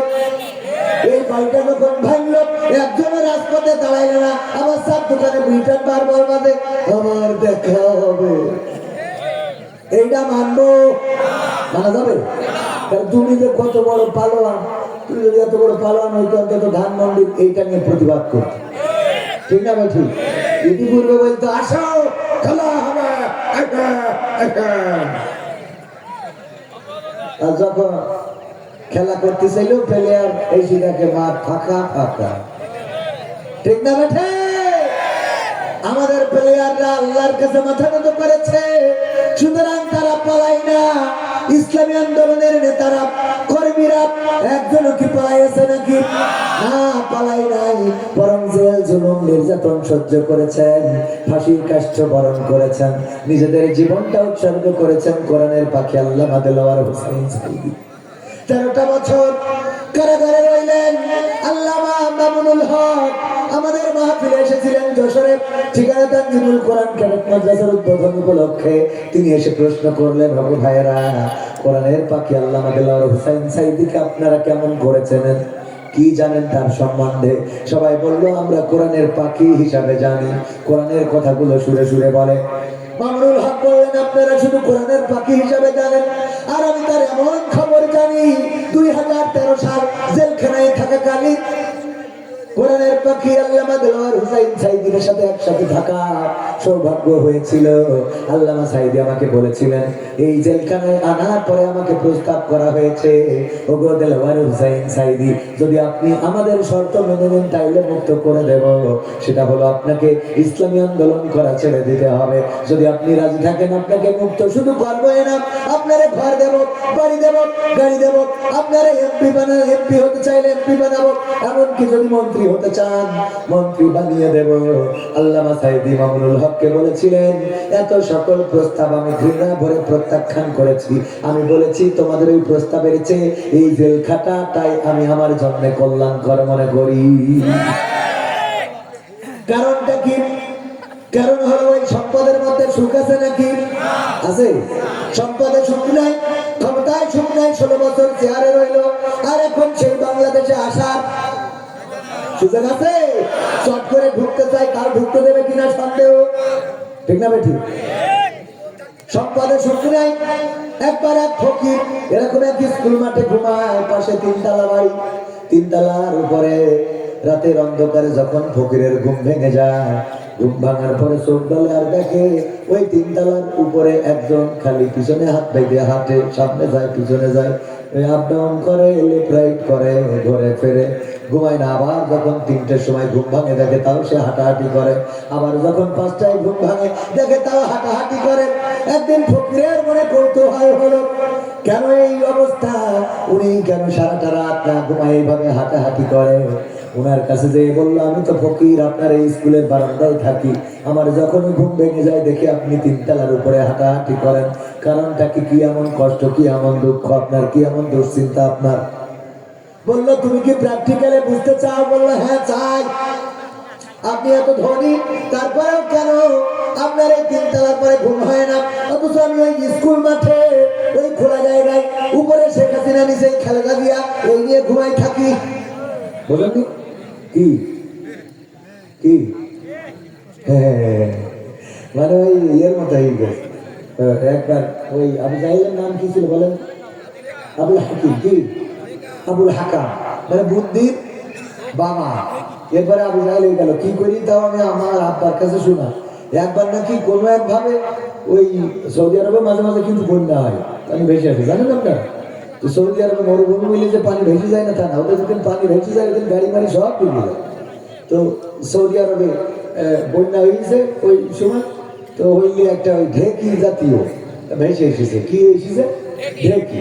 তো সৌদি আরবে তখন ঢেকি ছিল না, কোন জায়গার থেকে কোন কি করে ভেসে এসেছে, ওইটা দেখা নিয়ে গেছে আবু জাহিলের কাছে। আবুল হাকাম তো বুদ্ধির ঢেকি, বুদ্ধির বাপ, ওর কাছে নিয়ে যেয়ে বলতেছে, এই যে জিনিসটা ভেসে এসেছে এই জিনিসটা কি? তো এই জিনিসটা কি তোমরা আরে আমার কাছে আইসাও, এই বলি কান্না শুরু করে দিয়েছে। এরখানি পরে আবার হাঁটে, মানে কানে কানে কান দেয়া খায় হাসে। ওর মুরিদরা বলতেছে, সাহেবরা, কি ব্যাপার তুমি কানলে একবার হাসলে একবার, কারণটা কি? বলতে কারণ হলো আমি চিন্তা করলাম, আমি দুঃখ পাইছি যে তোদের উপায় কি হবে, যে এই সামান্য বিষয়টা এইটাও তোরা কি জিনিস জানার জন্য আমার কাছে নিয়ে আইছিস, তোরা বুঝতে পারিস। এই দুঃখে আমি কাঁদতেছি যে তোরা এইটুক বুঝতে পারিস নি, এইটুকুর জন্য আমার লাগে, এই জন্যই আমি কান্না করেছি। তা হাসলেন কেন? বলতে হাসলেন এই জন্য যে এই জিনিসটা কি আমি বুঝতে পারিনি। এই জিনিসটাতে কি এইটা আমি এখন বুঝতে পারিনি। তো কথা কি বোঝা গেছে?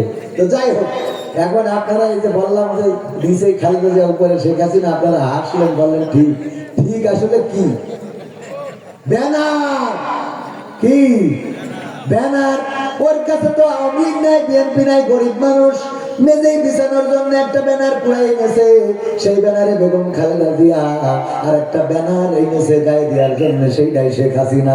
নিচে খালেদা জিয়া, উপরে হাসিনা। এই নিয়ে আরামসে ঘুম দিয়ে কাটায় দেয়। বলেন ঠিক না বেঠিক?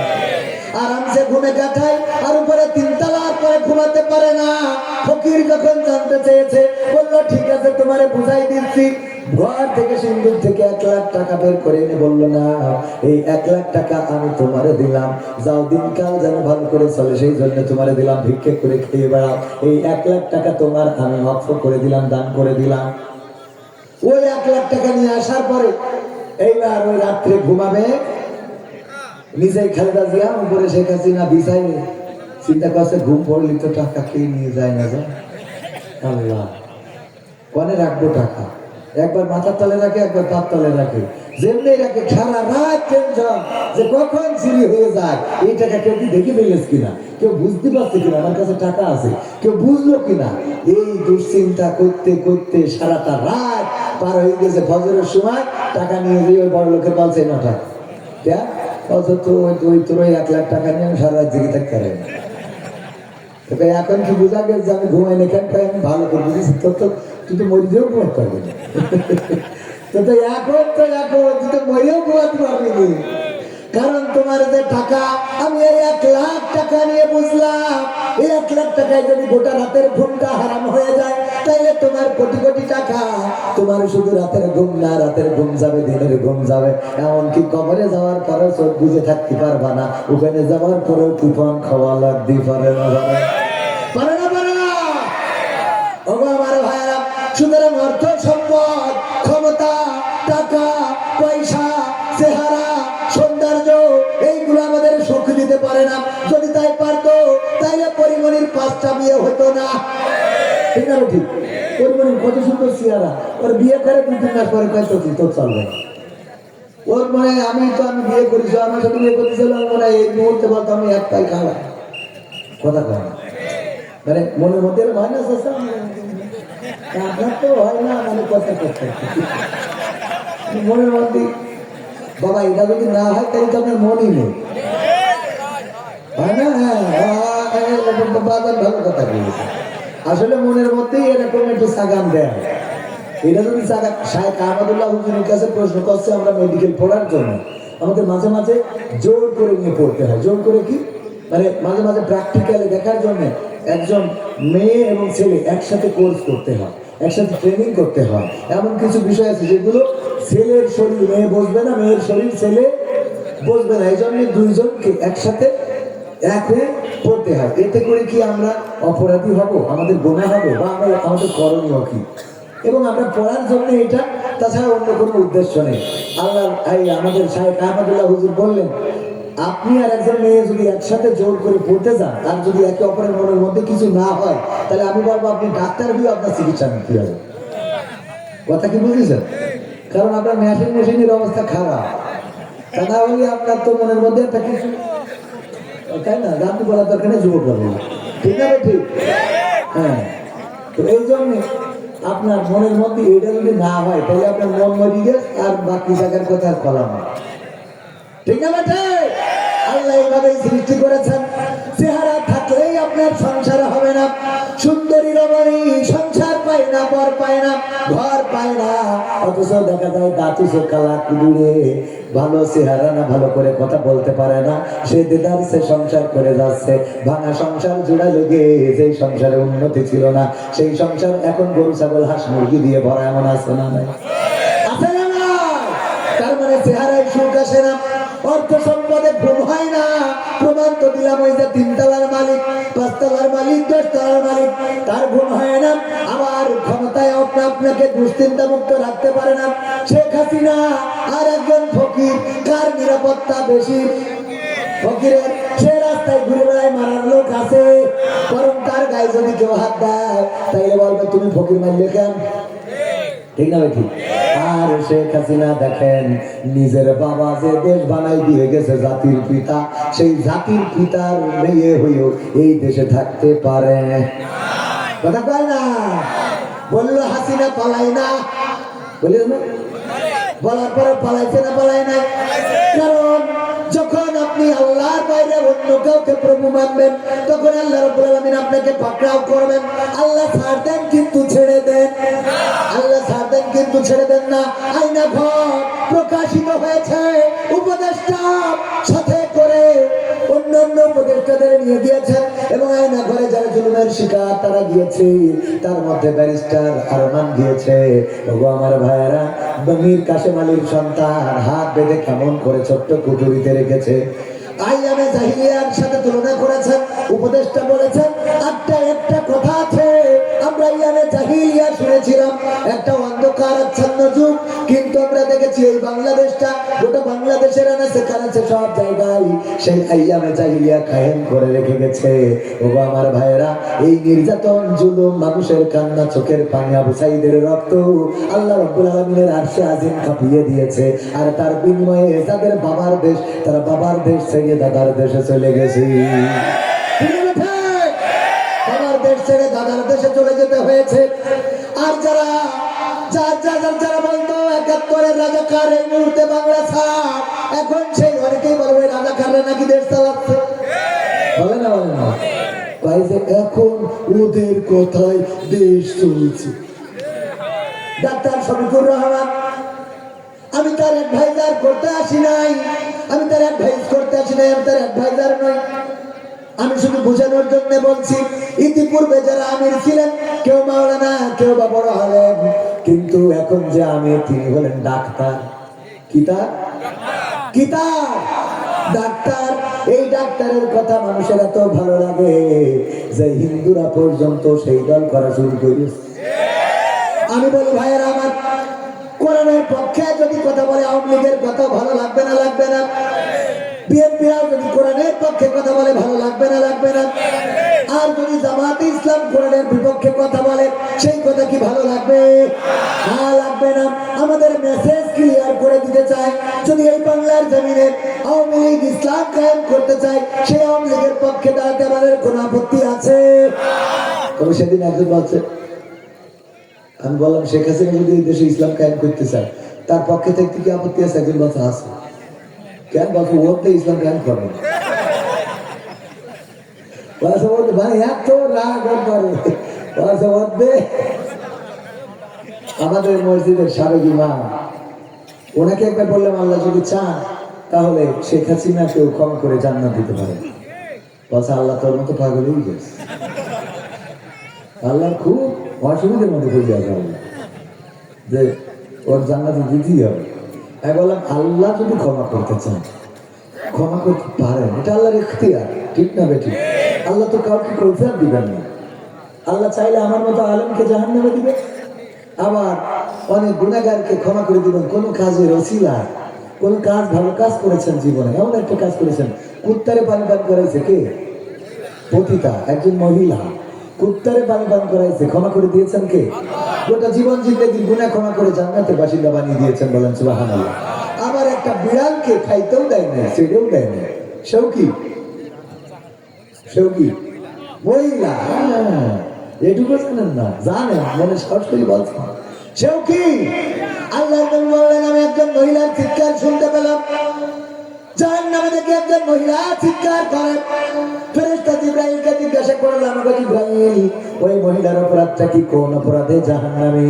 ফেরেশতা জিবরাইল জানালেন, ওগো বিশ্ব নবী সাল্লাল্লাহু আলাইহি ওয়াসাল্লাম, ওই মহিলাটার অপরাধ হলো সে একটা বিড়ালকে আটকে রেখেছিল, ছেড়েও দেয় নাই, খাইতেও দেয় নাই, ক্ষুধার্ত অবস্থায় আটকানো অবস্থায় মারা গিয়েছে। এই অপরাধের কারণে ওই লোকটি ভালো হওয়ার কারণে, ভালো হওয়ার পরেও, আল্লাহওয়ালা হওয়ার পরেও আল্লাহ রাব্বুল আলামিন তার জীবনের আমলনামা বরবাদ করে জাহান্নামের বাসিন্দা বানিয়ে দিয়েছে। বলেন নাউযুবিল্লাহ। কুত্তাকে পানি পান করালো কে? পতিতা জান্নাত দিলেন কে? আর বিড়ালকে মেরে ফেললেন না খাইয়ে, আল্লাহ জাহান্নাম দিয়ে দিলেন। ওগো আমার ভাইয়েরা, আমাদেরও এমন গুনাহ অনেক থাকতে পারে। আল্লাহ আমরা কুত্তারে পানি পান করে যদি জান্নাত পাওয়া যায়, তাইলে কুত্তারে মারার কারণে আল্লাহ জাহান্নামও দিতে পারে না? অনেকেই মনে করেন হুজুর মানুষ, নামাজি মানুষ, কুত্তা মারলে অসুবিধা নাই। আমি হুজুর মানুষ, নামাজি মানুষ, আল্লাহওয়ালা মানুষ, আমি এই কাজ করলে অসুবিধা নাই, ওই কাজ করলে অসুবিধা নাই। আপনার কোন কাজে অসুবিধা আপনি তো জানেন না, এইটার বিচার করার মালিক কে? সুতরাং কোন কাজকে ছোট বড় করা মনে করা যাবে? আমার যুবকেরা যদি আজকের এই মাহফিলে বসতে পারে, এই মাহফিল যারা শুনছেন, এসেছেন যারা, আল্লাহ পরকালে কোরআনে বলে দিয়েছেন, পরকালে বলবেন ইকরা কিতাবাকা কাফা বিনাফসিকা আল-ইয়াওমা আলাইকা হাসিবা। পড়ো তোমার কিতাব, আমি যেটা দিলাম এই কিতাব পড়ে তোমার হিসাব করার জন্য তুমি যথেষ্ট হয়ে যাবে, হিসাব করে দাও। কথাটা বলবেন কি? আমলের খাতা আছে না নাই? দলিয়ে দিবেন না, পড়ে দেখো প্রতিটা পৃষ্ঠায় পৃষ্ঠায় গোনাম, জেনাম, ব্যভিচার, অবিচার, অন্যায়, অপরাধ, খুন, গুম, হত্যা, ধর্ষণ, ইসলামী আন্দোলনের নেতা কর্মীদের ফাঁসি, এমনি ভাবে পৃষ্ঠা উল্টায় উল্টায় লাইলাতুল ফেব্রুয়ারি, 14 ফেব্রুয়ারি ভ্যালেন্টাইন্স ডে সব থাকবে, একটাও এড়িয়ে যাবে না। এই খাতা দেখতে দেখতে দেখতে দেখতে আজকের 13 তারিখ, কয় তারিখ? 13 ফেব্রুয়ারি 2025। ওই তারিখটা যেদিন আসবে দেখবেন যে কোরআনের মাহফিল এখানে আছে, লেখা আছে কোরআনের মাহফিলে বসেছিল 1 ঘন্টা, 2 ঘন্টা, 1.5 ঘন্টা, 3 ঘন্টা।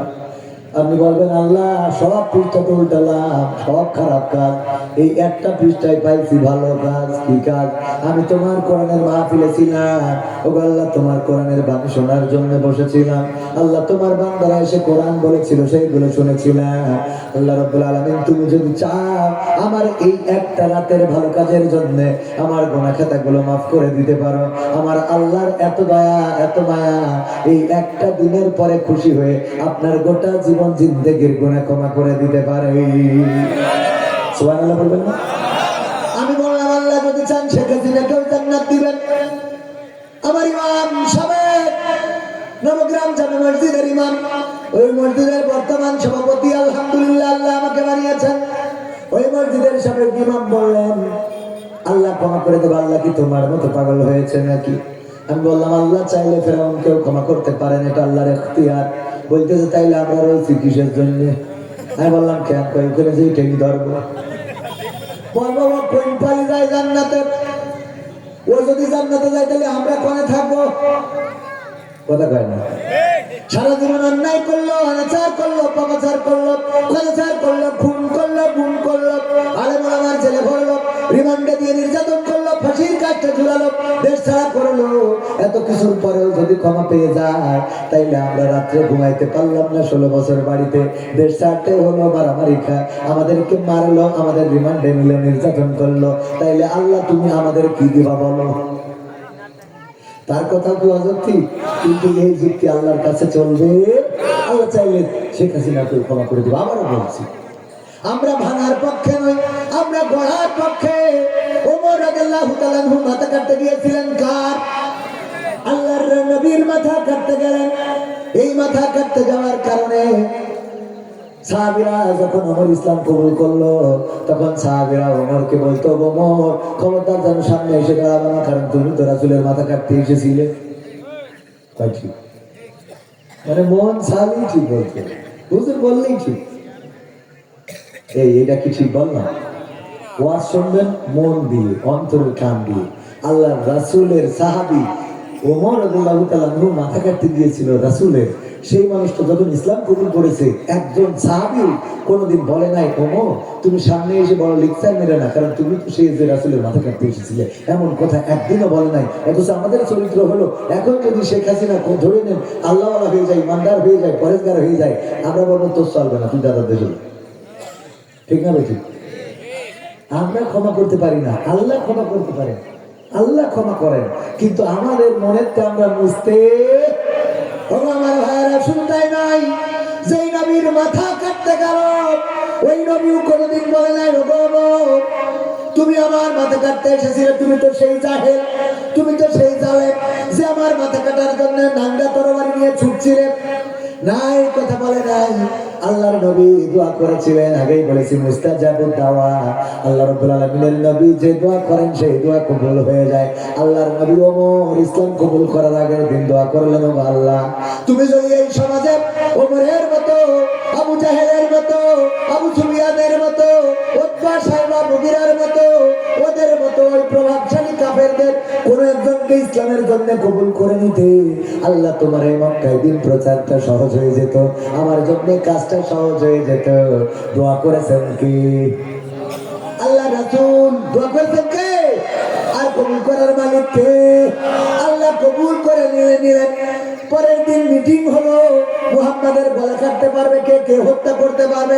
ওমর তরবারি বের করে বলছে, আমি পারবো। কাফেরেরা এক বাক্যে বললো, ওমরের দ্বারা সম্ভব, কারণ তার মধ্যে সেই সাহস আছে, তার বডিটাও সেরকম, তার সাহস সেরকম, তার যুদ্ধ কৌশলও সেরকম, সেই পারবে। যাও ওমর, তুমি নবী মুহাম্মাদের মাথা কেটে আসো। ওমর রাদিয়াল্লাহু তাআলা আনহু প্রতিমধ্যে শুনলেন তার বোন এবং ভগ্নিপতি ইসলাম কবুল করেছে। বাড়িতে গেলেন, ফাতেমা বিনতে খাত্তাব এবং তার স্বামী দুইজনকে ধরে পিটানো শুরু করে দিলেন। ইসলাম কেন কবুল করেছিস বল, কোন কারণে কালেমা পড়লি, বাবার ধর্ম কেন জলাঞ্জলি দিলি, তোদেরকে বাঁচিয়ে রাখবো না। মারতে মারতে মারতে মারতে রক্তাক্ত করে ফেললো। ফাতেমা বিনতে খাত্তাব বলল, ও ওমর, ও আমার ভাই, তুমি যে মায়ের গর্ভে ছিলেন, আমিও সেই মায়ের গর্ভে ছিলাম। তুমি যে বাবার ঔরসজাত সন্তান, আমিও সেই বাবার ঔরসের সন্তান। তুমি যে মায়ের দুধ পান করেছো, আমিও সেই মায়ের দুধ পান করেছি। ও গো ভাই, শুনে নাও, তুমি আমাদের মারতে পারো, নির্যাতন করতে পারো, কিন্তু যেই ইসলাম কবুল করেছি, ওই ইসলামের পথ থেকে এক চুল পরিমাণ সরে যাব না। ওমর হঠাৎ করে থমকে দাঁড়ালেন। এটা কেমন ইসলাম, এটা কেমন কোরআন, এটা কেমন কালিমা, যেই কালিমা পড়ার পরে আমি ভাই হয়ে আমার বোনকে এত নির্যাতন করলাম, সে নির্যাতন সইতে রাজি, সে মৃত্যুটাকে বরণ করে নিতে রাজি, কিন্তু এই কালিমা ছাড়তে রাজি না। বললো, বোন তোমরা কি পড়ছিলে? কোরআন পড়ছিলাম, আমাকে কি একটু শোনানো যাবে? শোনালেন। ওমর রাদিয়াল্লাহু তাআলা আনহুর মনটা আরো নরম হয়ে গেল। ওমর রাদিয়াল্লাহু তাআলা আনহু তরবারিটা নিয়ে ছুটে চললেন। ইতিমধ্যে খবর পৌঁছে গেছে রাসূলের কাছে, ওমর আসছে মাথা কাটার জন্য, আপনার মাথাটা কেটে নেবে। সাহাবীরা ঘিরে ধরেছেন, ওমরের আশা থেকে সাহাবীরা ঘিরে ধরেছেন। আল্লাহর নবী সাহাবীরা বললেন, ও নবী, আপনি এতদিন আমাদের কিছু বলতে দেন নাই, চুপে চুপে আমরা ইসলাম প্রচার করেছি, আমরা মানুষদেরকে দাওয়াত দিয়েছি গোপনে গোপনে, রাতের অন্ধকারে। আজকে ওমর আসছে প্রকাশ্যে আপনার মাথা কাটার জন্য, আজকে আমরা কিন্তু ওমরকে ছেড়ে দেব। আল্লাহর নবী বললেন, ওগো আমার সাহাবীরা, তোমরা ওমরকে কাছে আসতে দাও। ওমর রাদিয়াল্লাহু তাআলা যখন কাছে আসলেন, আল্লাহর নবী রাস্তা ফাঁকা করে দিতে বললেন, সাহাবীরা দুই পাশে চলে গেল। আল্লাহর নবী দাঁড়ালেন আর ওমরের বাহুটা চাকুলিয়ে দিয়ে বললেন, ওগো ওমর, তোমার মনের মধ্যে কি আল্লাহ এখনো কোনো পরিবর্তন করে দেয় নাই? তোমার মনের মধ্যে কি আল্লাহ এখনো কোনো পরিবর্তন করে না? ওমর রাদিয়াল্লাহু তাআলা তরবারিটা আল্লাহর নবীর কদমের কাছে রাখলেন, রেখে বললেন, ওগো বিশ্বনবী, এই তরবারি দিয়ে আপনার মাথা কাটতে এসেছিলাম, আর আজকে আপনার কদমের কাছে তরবারিটা রেখে দিলাম। আর আপনাকে বলে দিচ্ছি, শোনেন, আজকে থেকে যারা আপনাকে বাধা দিবে, যারা আপনার কাজে বাধা দিবে, আমি ওমর তাদের এই তরবারি দিয়ে মাথাটা কেটে ফেলে দেব। আল্লাহর নবী ওমরের কোনদিন বলেন নাই, তুমি আমার মাথাটা কেন কাটতে এসেছিলে? তুমি সামনের কাতারে দাঁড়াবা না, তুমি 3 নম্বর কাতারে দাঁড়াবা। কোন সাহাবী ওমর রাদিয়াল্লাহু তাআলা আনহুকে বলেন নাই, ওগো ওমর, তুমি যেন খবরদার সামনের কাতারে দাঁড়াবা না, তুমি বড় করে কথা বলবা না, তুমি গলা মাথা উঁচু করে কথা বলবা না, তোমার কথা শুনতে রাজি নই। এমন কথা একটা হাদিসেও নাই, কোনো কিতাবেও নাই। বরং আল্লাহর নবী বলেছেন, ওগো আমার সাহাবীরা শুনে নাও, আমার পরে যদি কোনো নবী হতে, আমার পরে আমার পরে কোন নবী আসবে না। আমি খাতামুন নবিয়্যিন, আমি নবীদের মধ্যে খতম, আমি শেষ নবী। আমার পরে কোন নবী আসবে না। আমার পরে যদি কোন নবী হতো, সে হয়ে যেত স্বয়ং ওমর। ওগো আমার যুবকেরা, কোথায় ঘুরে বেড়াও? কার পিছনে দৌড়াও? কোন দলের পিছনে স্লোগান দাও? কার চরিত্র ফুলের মতো পবিত্র বলে স্লোগান দাও? অথচ তোমার নেতা এত পরিমাণ গাঞ্জা খায়, সিগারেট খায়, ইয়াবা খায়, ফেন্সিডিল খায়, যে মাঝে মাঝে পড়ে থাকে, নিজের পরনে কাপড় আছে কিনা সেটাও ঠিক পায় না। ঠিক না বেঠি? সেই নেতার পিছনে তুমি দৌড়ে বেড়াও, সেই নেতার পিছনে স্লোগান দাও, আমার নেতার চরিত্র ফুলের মতো পবিত্র, নামাজ পড়ে না, একক গাঞ্জা টানে পাশে। এই গাঞ্জা করে নেতার ব্যাপারে স্লোগান দেয়, নেতা তুমি এগিয়ে চলো, আমরা আছি তোমার সাথে, নেতা তোমার ভয় নাই, রাজপথ ছাড়ি নাই, নেতা এখন কলকাতায়, তুমি আছো কোন গর্তের মাথায়। ঠিক আছে? তোর নেতা তো কলকাতায়, তোর নেতা দিল্লিতে, তোর নেতা লন্ডনে, তোর নেতা আমেরিকায়, আর তুমি চায়ের দোকানে বিড়ি টানার বলো নেত্রী ফিরবে? তোর নেত্রী যদি সঠিক হইতো তাইলে রাজপথে থাকতো, জীবন দিতে শিকার। কিন্তু ইসলামী আন্দোলনের নেতারা কখনো তাদের কর্মীদের ছেড়ে নিজেদের আত্মরক্ষা করে না। বরং ইসলামী আন্দোলনের কর্মী যারা আল্লাহ রাসূল থেকে শিখেছে, 27টি যুদ্ধ করেছেন, নিজ হাতে তরবারি নিয়ে আল্লাহ রাসূল নিজেই আহত হয়েছেন, মাথার হেলমেট ভেঙে মাথায় ঢুকে গেছে, দাঁত মোবারক শহীদ হয়েছে, আল্লাহ রাসূল রক্ত ঝরিয়েছেন, সামনের কাতারে থেকেছে, মক্কা থেকে মদিনায় হিজরত করেছেন, আল্লাহ রাসূল সাল্লাল্লাহু আলাইহি ওয়াসাল্লাম আবু বকরকে নিয়ে সামনে থেকেছেন। ও আমার ভাইরা, এই হলো ইসলামী আন্দোলনের নেতা কর্মীদের অবস্থা। আমরা এই জন্য বলি, আমার নেতা তোমার নেতা, আমার নেতা তোমার নেতা, আমাদের মিশনের মধ্যে আমাদের নেতা, যে নেতা পরকালের ময়দানে যেদিন আপনার মা, আপনি ডাক দেবেন, মা চিনতে পেরেছো নাকি মা? মা বলবে, কে তুমি? আমি কবির বিন সামাদ, আমি তোমার সন্তান গো মা, এই হাসরের ময়দানে বিপদে পড়ে গেছি মা, তুমি চিনেছো নাকি? মা বলবে, আমার দুনিয়ায় কোনো সন্তান ছিল না।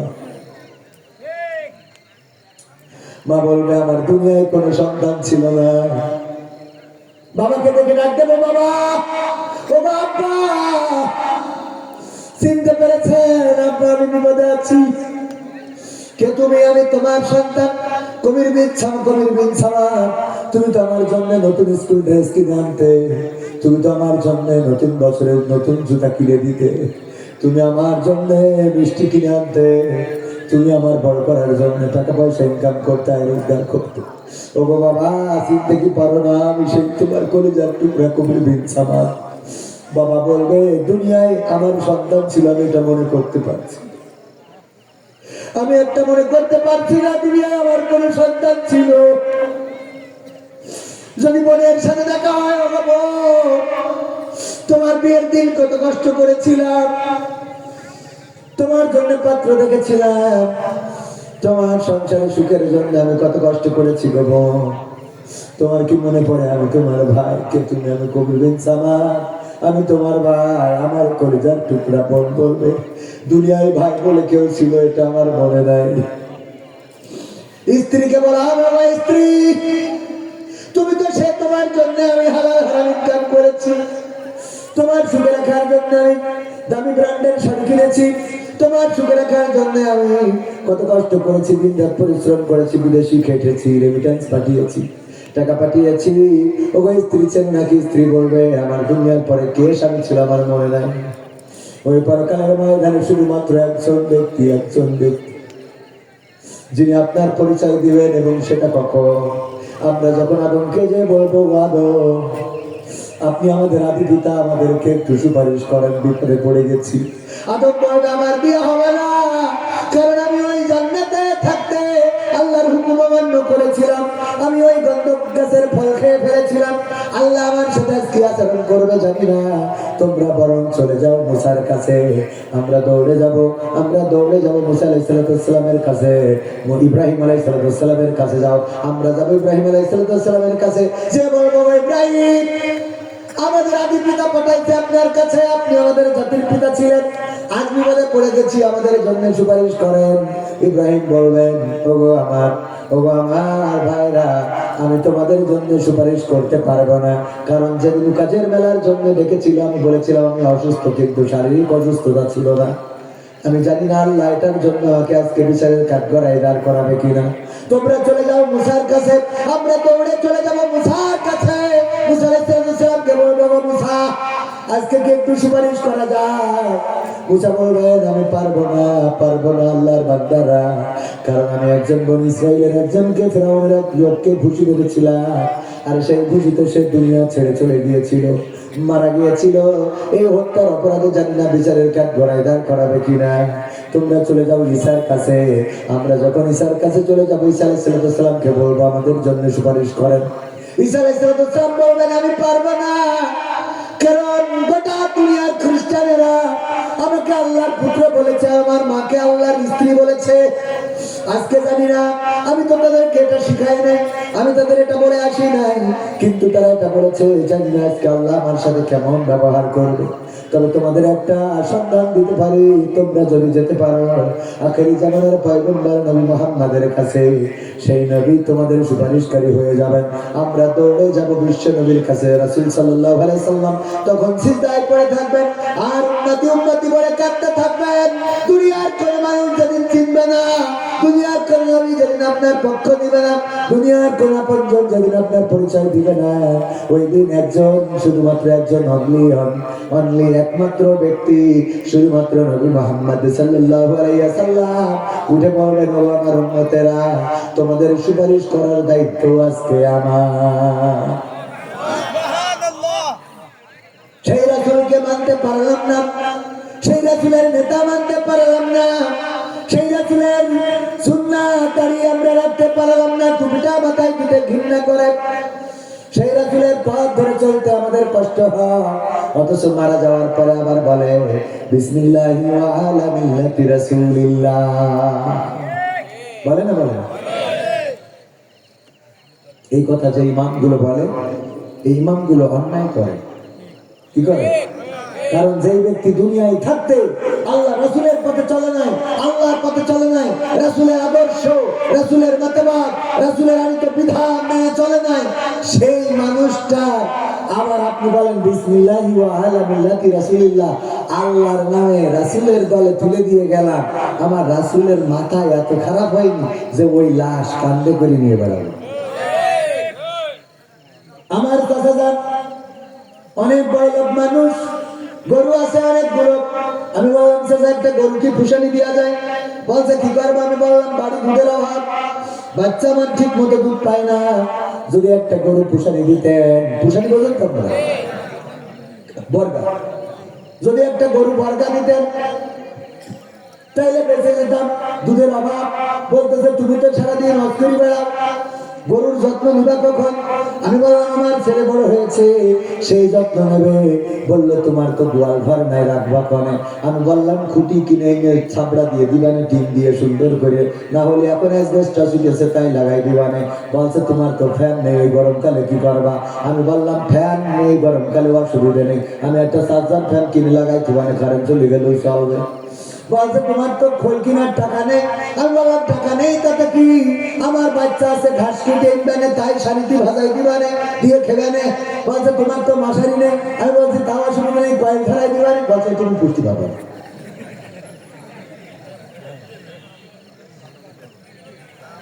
ও তুমি বুঝতে, তার মানে কি? হ্যাঁ, তার মানে দেবে না, এই জন্য এত কাহিনী।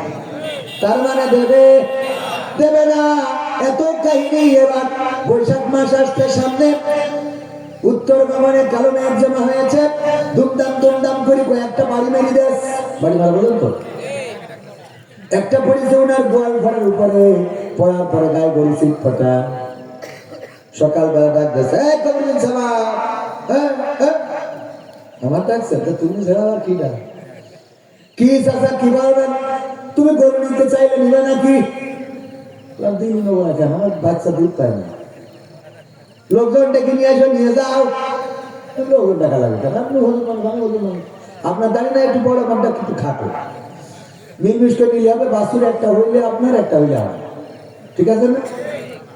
এই তো অসুবিধা কি, আমরা কথা ঠিক রাখবো। কথা কালো কয় একা পারবা না, লোকজন ডেকে নেই, লোকজন টাকা লাগে, একটা পারবো গায়ে গড়ি একটা কথা হইলো। বাসে গইলি আছে, দেখো পারো কিনা। গইলি যে দেখি 4 হাত কষাবে, একদিকে 4 হাতটা নাকে হাত দিয়ে দেখি ফুসফুসে আর আপ ডাউন করে না।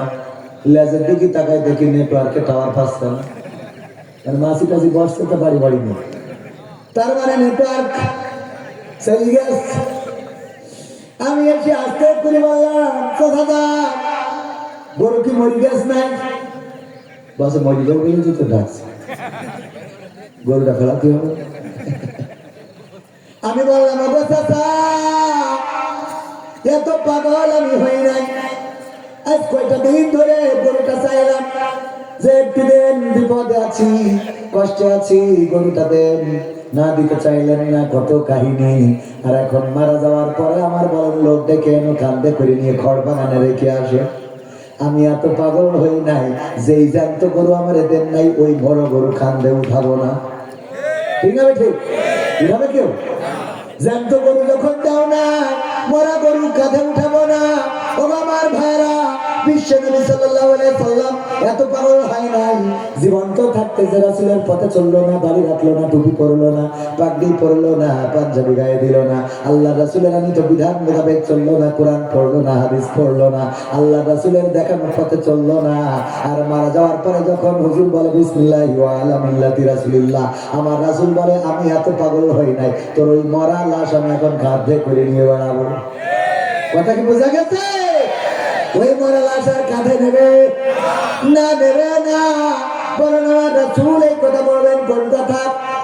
আমার ভাইজান, এই যে যুবক মানুষ বিয়ে করেছে, করার পরে মুখে দাড়ি থাকার কারণে বউ আর ওনার ঘরে শোয় না, কারণ বাবার বাড়ি গেছিল।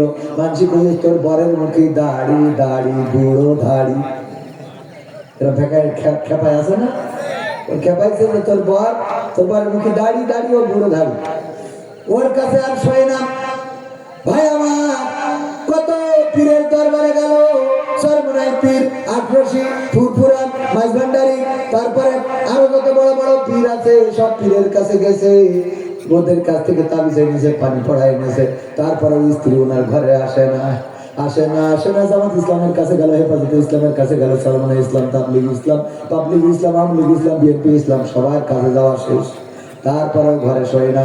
গ্রামের ইমাম সাহেবের সাথে শেয়ার করেছি, ইমাম গো বিয়ে করেছি, শীত চলে গেল, তারপরে বউ ঘরে শোয়াতে পারলাম না, বাস আমাকে একটা তাবিজ মেরে দেবো, দেখি ভালো হয়। কত তো হাতি ঘোড়া গেল, তো এখন আপনি ফকির এসে বলছেন কত জল দিয়ে একটা দেখি, তো একটা তাবিজ লিখে গেছে, সুমন্ত সুজা তো মেয়েটাই নিছে আর কি, মোটামুটি এইটা বালিশের নিচে দিয়ে রাখবে, বালিশের নিচে দিয়ে রেখেছে। ওই রাত্রি বউ এসে ওই ঘরে এসে শুয়ে গেছে। খুশি না? আবারে খুশি কিনা? আলহামদুলিল্লাহ। বউ এসে ঘরে শুধু খুশি যদি না হয় তাতে সমস্যা আছে, বিপদে পড়ে গেল। আমাদের খুশি হবো না হবে না? ভাইকে বিয়ে করেছে করেননি? এই জন্য একটু লজ্জা বেশি লাগতেছে। ও অসুবিধে নেই। ওগো আমার ভাইরা, এইবার এই বউ ঘরে এসে শুয়েছে। শোয়ার পরে উনি তো সেই খুশি, সকালবেলা গোসল মেঘি চলে গেল বাজারে। যেই বলছে ইলিশ মাছ, শোল মাছ, দই মাছ, গরুর গোশ, মুরগির গোশ, হাতির গোশ, উটির গোশ, বেড়ার গোশ, বুড়ার গোশ, যা আছে সব দেখি সব বাজার করে 2 প্যাকেট করে খুঁজছে খুঁজছে ধরে এমনি বলছে। বল বলছে না রাখবো। বলছে কেন এত রাখতে হবে? বলছে খুজুরি খাওয়াবো। খুজুরি খাওয়াতে তোমার এত মজা? তাই সে বুঝি যে কোন হুজুরে তো তুমি জানো না। জানি না মানে এত রান্না আমি করতে পারবো না। কোন হুজুর কে হুজুর? কয় ওই কথা তোমার শুনতে হবে না, রান্না করো লাস্টে বলবেন। কয় না, তুমি যদি না বলো রান্না করবো না। বলছে দেখো তুমি আমার ঘরে শোও না, আমার কত কষ্ট যায়, শীতের কম্বল গরম করতেই তো রাত পার হয়ে যায়। এই জন্য আমি বিভিন্ন পীরের কাছে গিয়েছিলাম, দরবারে গিয়েছিলাম, মাঝবান্ডারি 8 রশি 13 রশি 15 রশি 18 রশি কত জায়গায় গেলাম, কত পীর। এমনকি ভারতে কলকাতায় না কনে যেমন ফুলপুরা আছে সেখানেও গেলাম, তাবি জানলাম। তারপরে তোমার ঘরে শোয়াইতে পারি নাই। আমাদের মসজিদের ইমাম ভাঙাচুরা হুজুর, কোরআনও ঠিক মতো সহি পড়তে পারে না, ওর তাবিজ নিছি। এখন বুঝতে পারলাম যে আমাদের ওই যে গৈলির সামনের গরু, গৈলির সামনের ঘাট গরুটি খায় না, এতদিন বুঝি নাই এত বড় হুজুর। তার তাবিজ নেওয়ার কারণে আজকে রাত্রে তুমি আমার ঘরে শুয়েছিলে, আমি কত খুশি রে, কত খুশি। বলছে তোমার হুজুরের তাবিজে আমি এই ঘরে আছি, তোমার বলিস কিনা? বলিস কিনা মানে ইতিপূর্বে কত বড় বড় হুজুরের তাবিজ জানলাম, ওই গ্রামের ইমামের তাবিজ জানলাম, তুমি এটাতে আইসা। আমি বলতে পারিছি ওই হুজুরের কেরামতি, এটা এখানে হুজুর কেরামতি না। তাহলে কি? আমি যাই ঘরে ঘুমাই, ওই ঘরে গতকাল রাত্রে সিন কেটে চোর ঢুকিল। তারপর চোর ঢুকার পরে ঘরের মধ্যে যা আছে সব নিয়ে গেছে। কি কি নিয়ে গেছে? সোনা দানা গয়না গাঠি, তোমার সেই এলইডি টিভি ভিসিআর, তারপরে তোমার যে যা কিছু ছিল একেবারে সব কিছু সব নিয়ে চলে গেছে। ও ঘরের মধ্যে আর কিছু নেই। তারপর যখন দেখলাম ঘর থেকে সব চোরেরা নিয়ে গেছে, এবার আবার এসে এইবার বুঝতে পারলাম আর তো কিছু নেই আমি ছাড়া। এই জন্যই ভাবলাম আমার যদি এখন নিয়ে যায়, এই ভয়ে আমি তাড়াতাড়ি করে ওই ঘর থেকে তোমার ঘরে এসে ফিরছি। তা বুঝি না আমার ভাই দেখতে পাচ্ছে, ওরে আমার বউ রে, সেই তো ঠিকই আমার ঘরে এসে শুয়েছিস। তা তুই কদিন আগে আসলে কি ভালোটা হইতো, ওই ঘরটা তো পুরো তেজ মেরি থিয়ে তারপরে আসিস। কথা কয় না? তুই তো আসলি কিন্তু ঘরটা ফাঁকা করে তারপরে অন্তত একটু আগে আসলি তো তার দুটো সম্পদ রক্ষা করতে পারতাম। কথা কয় না? আমার রাসূল তেমনি যেন এমন কথাই বলেন, ও আমার বান্দা, ও আমার উম্মতেরা, তোমরা তো বিসমিল্লাহি ওয়া আলা মিল্লাতি রাসূলিল্লাহ, সেই রাসূলের দলাই আসলে কিন্তু সব খালি। কথা কয় না? দাড়ি নাই, টুপি নাই, নামাজ নাই, রোজা নাই, পরহেজগারিতা নাই, আমানতদারিতা নাই, গীবত দিয়ে ভরা, চগলখুরি, অন্যায়, অবিচার, অনাচার, পাপাচার, কদাচার, খুন, গুম, হত্যা, ধর্ষণ, রাজধানী, পরনিন্দা, পরচর্চা, সব রকম অপরাধ নিয়ে চলে গেছি, একটাও ভালো কাজ নাই। আল্লাহর নবী বলে, বান্দারে তুমি তো ঠিকই বিসমিল্লাহি ওয়া আলা মিল্লাতি রাসূলিল্লাহ বলে আমার কাছে এসেছো, কিন্তু যখন এসেছো তখন ঘর ফাঁকা ফাঁকা। অন্তত ঘরে কিছু রেখে যদি আসতে, তাইলে বইটা দেখাই আল্লাহর কাছ থেকে তোরে মাফ করাই নিতাম। আর ওয়াজের দরকার আছে? তাইলে সেই রাসূলের পথে চলতে আমরা রাজি আছি না নাই? যারা চলে না, এই যৌবনের গরমে চায়ের দোকানে লোক আছে না নাই, কদমের দোকানে লোক আছে না নাই, পেশার আড্ডায় লোক আছে না নাই, সব জায়গায় আছে। ও আমার ভাইয়েরা, এমন একটা দিন আসবে যেই দিন আপনার মন চাইবে মাহফিলে আসতে, কিন্তু আপনার শক্তি থাকবে না এখানে এসে বসা। থাকবে? করোনা আসলো, সবাই নামাজ পড়তে করতে চাইলো মসজিদে যাবে, কিন্তু আমার আল্লাহ বলে দিলেন তোদের জন্য মসজিদের দরজা বন্ধ। ঠিক না বেঠে? মসজিদের দরজা বন্ধ করে দিল। ওই মসজিদে আর নামাজ পড়তে যাওয়া হতো না, আর নামাজ পড়তে গেলেও ফাঁকা ফাঁকা দাঁড়াতে হতো। মাত্র কয়েকজন আবার নামাজে দাঁড়াইলে হঠাৎ যদি ওই যে হইলে হুইসেল শুনে যেত, ওই তো দিয়ে তো আগে নামাজ না, আগে তো। ঠিক না বেঠে? তার মানে মসজিদের দরজা একদিন আপনার জন্য বন্ধ হয়ে যাবে। ও আমার যুবকেরা, চিন্তা করো সেই দিন আসার আগে, সেই দিন তুমি আর চিন্তা করতে পারবা না। রুকু করো সেই দিন আসার আগে, সেই দিন তুমি আর রুকু করতে পারবা না। ও আমার ভাইয়েরা, আল্লাহর কাছে নিবেদিত হয়ে যাও সেই দিন আসার পূর্বে, সেই দিন আর নিবেদিত হওয়ার সুযোগ থাকবে। ও মানুষেরা চিৎকার করে বলবে আর একটু সময় দাও, আর একটু সময় দাও। মালাকুল মউত বলবে তোমার 1 সেকেন্ডের সময় দেওয়া হবে, 1 সেকেন্ডের সময় দেওয়া হবে না। সাদ্দাদের ঘটনাটা আপনারা জানেন, অনেকেই বলেছেন জাইফ ঘটনা। জাইফ যে যাই বলেন না কেন, সাদ্দাদের একটা ঘটনা ইতিহাসে এসেছে। সে দুনিয়ার পরে বেহেশত বানালেন।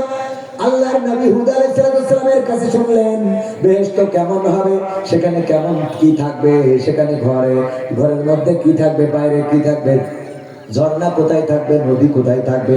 এইটা শোনার পরে প্রায় 300 বা 400 বছর ধরে একটা বেহেশত জমিনের উপরে বানাইলেন। 300-400 বছর পরিশ্রম করে কি বানাইলেন? বানানোর পরে ওই বেহেশতে ঢুকতে যাবেন, আল্লাহ রাব্বুল আলামিন বললেন যাও সাদ্দাদের জানটা কবজ করে নাও। জিবরাইল আলাইহিস সালাম আসলেন। আসার পরে সাদ্দাদ বলল তুমি কে? আমি জিবরাইল। কেন এসেছো? আজরাইল আলাইহিস সালাম আসলেন। আজরাইল আলাইহিস সালাম যদিও আজরাইল নামটা নিয়ে অনেকেই প্রশ্ন তুলেছেন, এটা সহি নাম নয়, সহি নাম হলো মালাকুল মউত। কি মালাকুল মউত? যেদিন আসলেন আমরা আজরাইল নামে চিনি, অসুবিধা আছে নাকি? যারা যে নামে চিনা যায় অসুবিধা নেই, মরণের ফেরেশতা চিনলেই হলো। যাই হোক, আজরাইল বলেন মালাকুল মউত বলেন, অনেকে আছে ছোট ছোট বিষয় নিয়ে তর্ক শুরু করে। মসজিদে যাই না, কিরাম বোর্ডে লাভদার, ওর নিয়ে কোনো ফতোয়া নেই। যে গেছে ও হাত পানি বাইলে, বুকি না নিচে না উপরে না হাঁটুর উপরে, এই নিয়ে তর্ক বিতর্ক আছে না, এই নিয়ে মাথা ফাটা থাকে। অথচ যে যায় না তাস খেলতেছে, কোনোদিন দেখলাম না ওর বলে যে আল্লাহ বলি চল নামাজটা পড়ে আসি, এরা আছে না? এক ইমাম এক জায়গায় যাওয়ার পরও শুনলো যে এখানে যখন যারা ক্ষমতায় আসে তাদের ইমাম থাকে, একবার আহলে হাদিস ক্ষমতায় আসে, একবার মাযহাবপন্থী, একবার মাযহাবপন্থীরা ক্ষমতায় আসে, আর ইমাম চেঞ্জ করে ফেলে। যদি আহলে হাদিস আসে তাইলে ওরা আহলে হাদিসের ইমাম নেয়, আর মাযহাবপন্থী আসলে মাযহাবপন্থীর ইমাম নেয়।